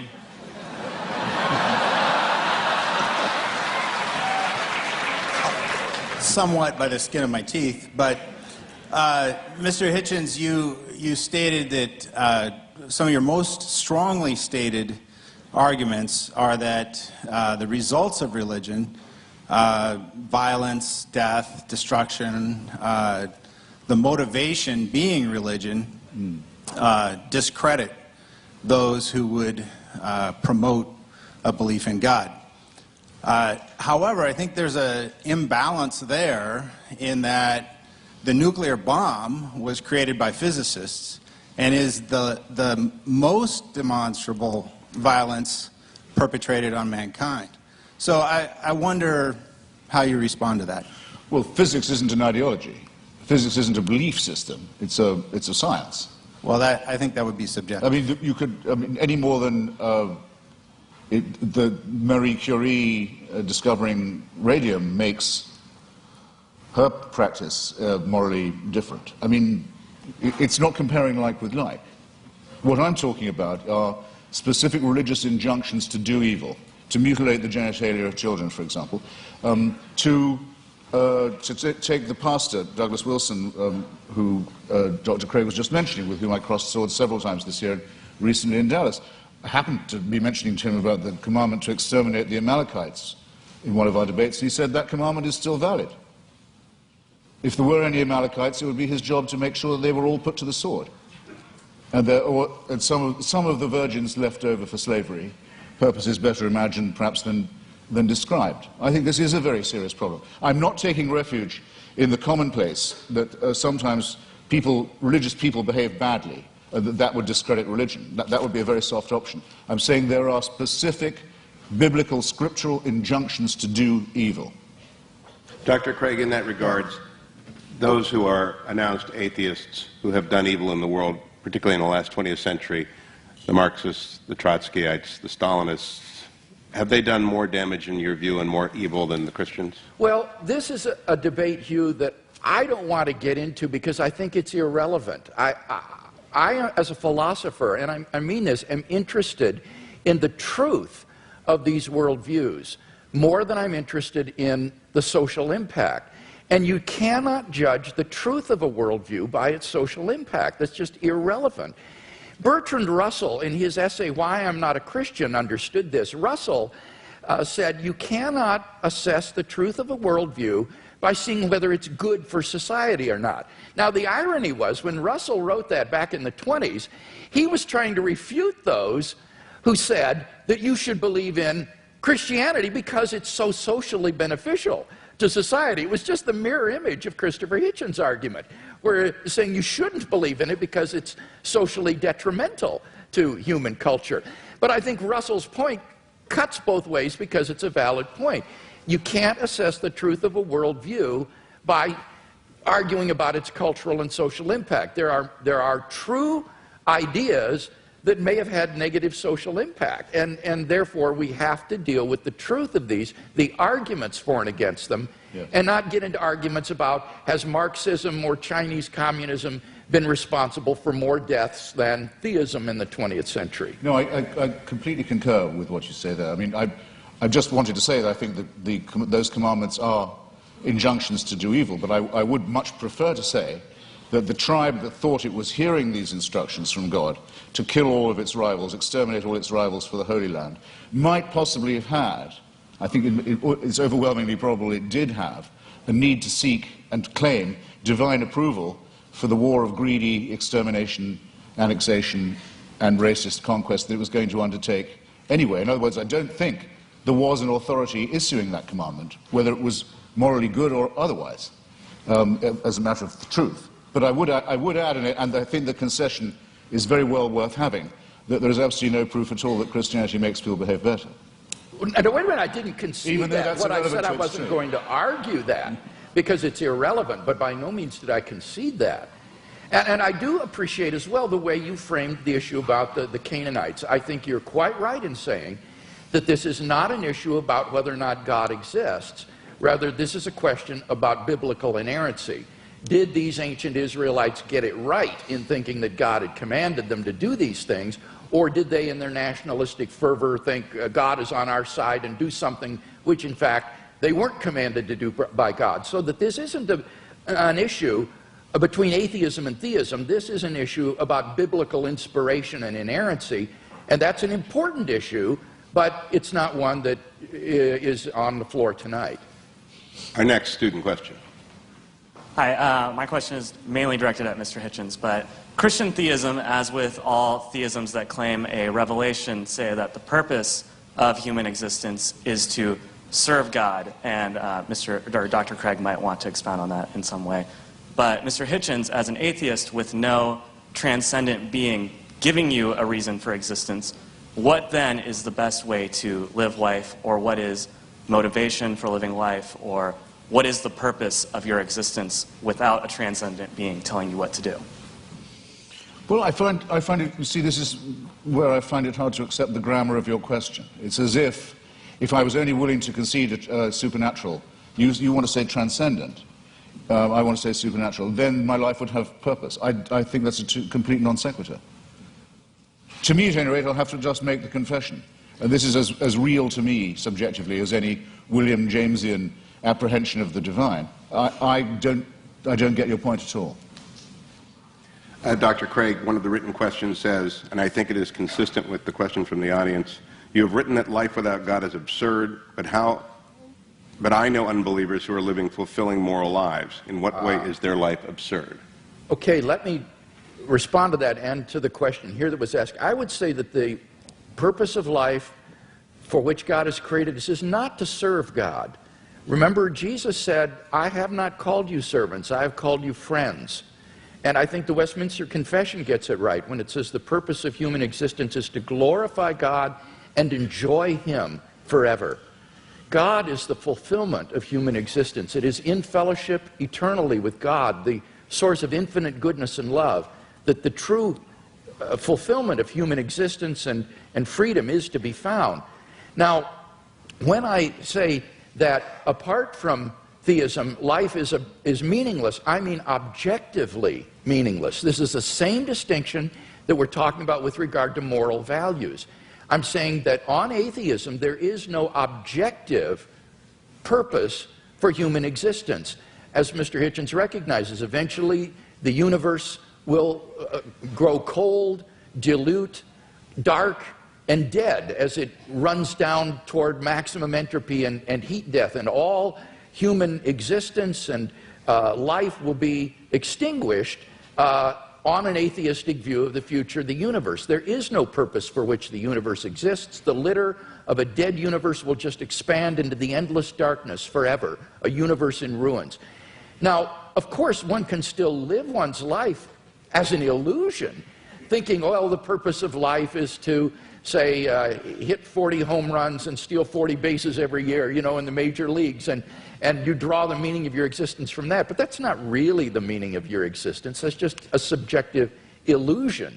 In fact, your existence on atheism is objectively meaningless. So that's the distinction that I was making. Again, it's between objective and mere subjective illusion. Well, I think it has it exactly the wrong way around. You see, as I was beginning to say earlier, we didn't have time in the question period. I wouldn't say that atheism was morally inferior. I wouldn't concede that for a second. I don't want to make a claim for its superiority either, but there may be a slight edge here. We don't believe anything that could be called wishful. In other words, we don't particularly welcome the idea of the annihilation either of ourselves as individuals, the party will go on and we'll have left and we're not coming back, or of the entropic heat death of the universe. We don't like the idea, but there's a good deal of evidence to suggest that that is what's going to happen. And there's very, very little evidence to suggest that I'll see you all again in some theme park. One nice and one nasty experience. There's absolutely no evidence for that at all. So I'm willing to accept, on the evidence, conclusions that may be unwelcome to me. I'm sorry if I sound as if I'm spelling that out, but I will. Now, you want to know what makes my life meaningful? Generally speaking, it's been struggling myself to be free, and if I can say it without immodesty, Mr. Hewitt kindly said it for me, too flatteringly beforehand, but trying to help others to be free too. That's what's given a lot of meaning to my life and does still, the solidarity with those who want to be as free as I am, partly by luck and partly by my own efforts and the efforts of others. Well, one obstacle to liberty, and that's why I mentioned it, and gave so many examples of it in history and in the present day, is the poisonous role played by fellow primates of mine who think they can tell me what to do in the name of God because God's told them that they have this power. So that's one thing I'd like to be shot of right here in the here and now. And my suspicion is, if you really ask the religious, where do they want power, and what's the world they care about, the next one or this one, it'll be this one every time, because they too know perfectly well that this is the only life we've got. Yeah, I don't think that's true. It seems to me that on the basis of the resurrection of Jesus, that we have grounds for the hope of immortality. This is the foundation upon which the Christian hope is predicated. So again, it gets back to whether or not one has good grounds for thinking that Jesus was who he claimed to be and that God raised him from the dead. Because if he did, then there is hope of immortality. But then I return your question to me, I return it to you in a different form. If there's going to be a resurrection, an ingathering, if in the end all injustices will be cancelled, all tears dried, all the other promises kept, then why do you care what happens in this brief veil of tears? Why do the churches want power in the here and now? Why do they want to legislate for things like abortion or sexuality or morality? Why bother? I mean, isn't it just as much the case, as Dostoevsky says about atheism, that without God all things are possible, that with God all things are thinkable too? Not at all. As Dostoevsky said, if there is no immortality, all things are permitted, he said, because it all ends up the same, it all comes out in the wash the same. But if there is a God who exists, who loves human beings and has created them in his image and endowed them with intrinsic moral value and unalienable rights, then you have every reason to treasure other persons as ends in themselves. And the desire of pro-life persons to champion the lives of the unborn or the lives of the dying isn't a power grab, Mr. Hitchens. It's because they genuinely care about the lives of innocent human beings that they believe are being wantonly destroyed. So it's a very positive motivation. Agreed, but there are perfectly good humanist motives for doing all those things, and if you want to have a reason for caring about the survival and health and well-being of others, the idea that you might depend on them for the only life you've got, and they on you for solidarity, is just as good an explanation for right action. But per contra, if people think God is telling them what to do, or they have God on their side, what will they not do? That's what I meant by the reversal of the Dostoevsky question. What crime will not be committed? What offense to justice and to reason and to humanity is not regularly committed by people who are convinced that it is God's will that they do that? If they commit such atrocities, it is only because they act inconsistently with their worldview rather than in line with it. Jesus would not have been a guard at Auschwitz or someone who would take away the human rights of another person. You need to ask what kinds of actions are sanctioned by a worldview. And on atheism, as Dostoevsky said, it seems everything is permitted. Humanism, without God as a basis for humanism, is just a form of speciesism, a bias in favor of your own species. I think Christianity affirms the real basis for humanism.